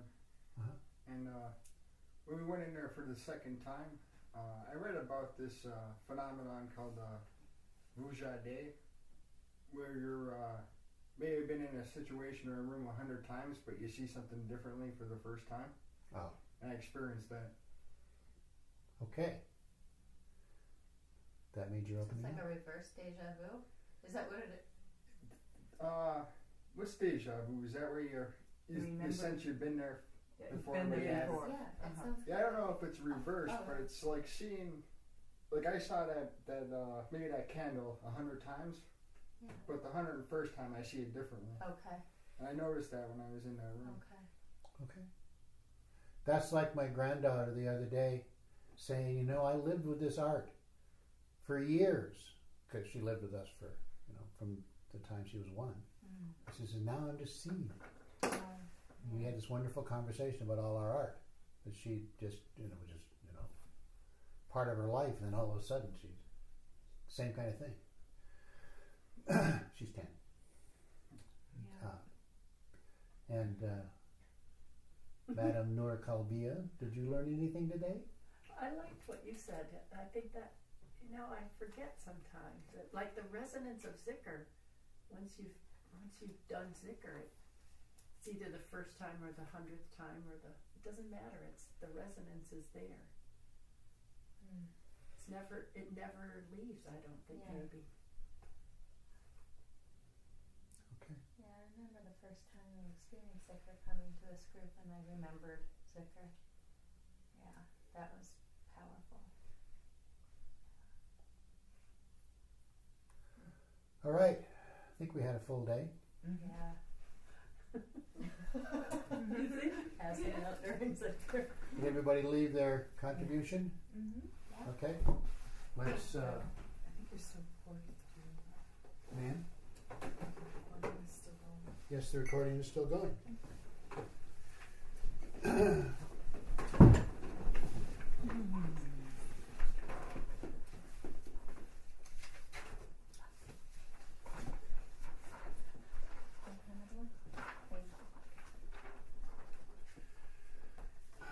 O thou who art the perfection of love, harmony, and beauty, the Lord of heaven and earth, open our hearts that we may hear thy voice, which constantly comes from within. Disclose to us thy divine light, which is hidden in our souls, that we may know and understand life better. Most merciful and compassionate God, give us thy great goodness. Teach us thy loving forgiveness. Raise us above the distinctions and differences which divide us. Send us the peace of thy divine Spirit, and unite us all in thy perfect being. disclose to us thy divine light. Disclose to us thy divine light. Disclose to us thy divine light. Disclose to us thy divine light. Disclose to us thy divine light. Disclose to us thy divine light. Disclose to us thy divine light. Disclose to us thy divine light. Disclose to us thy divine light. Disclose to us thy divine light. Disclose to us thy divine light. Warner of coming dangers, awakener of the world from sleep, deliverer of the message of God, thou art our Savior, the sun at the dawn of creation, the light of the whole universe, the fulfillment of God's purpose. Thou, the life eternal, we seek refuge in thy loving enfoldment. Spirit of guidance, source of all beauty, and creator of harmony, love, lover, and beloved Lord, thou art our divine ideal.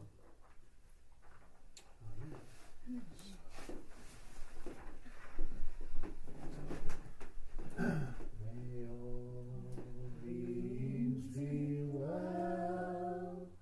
May all beings be happy. Peace, peace, peace.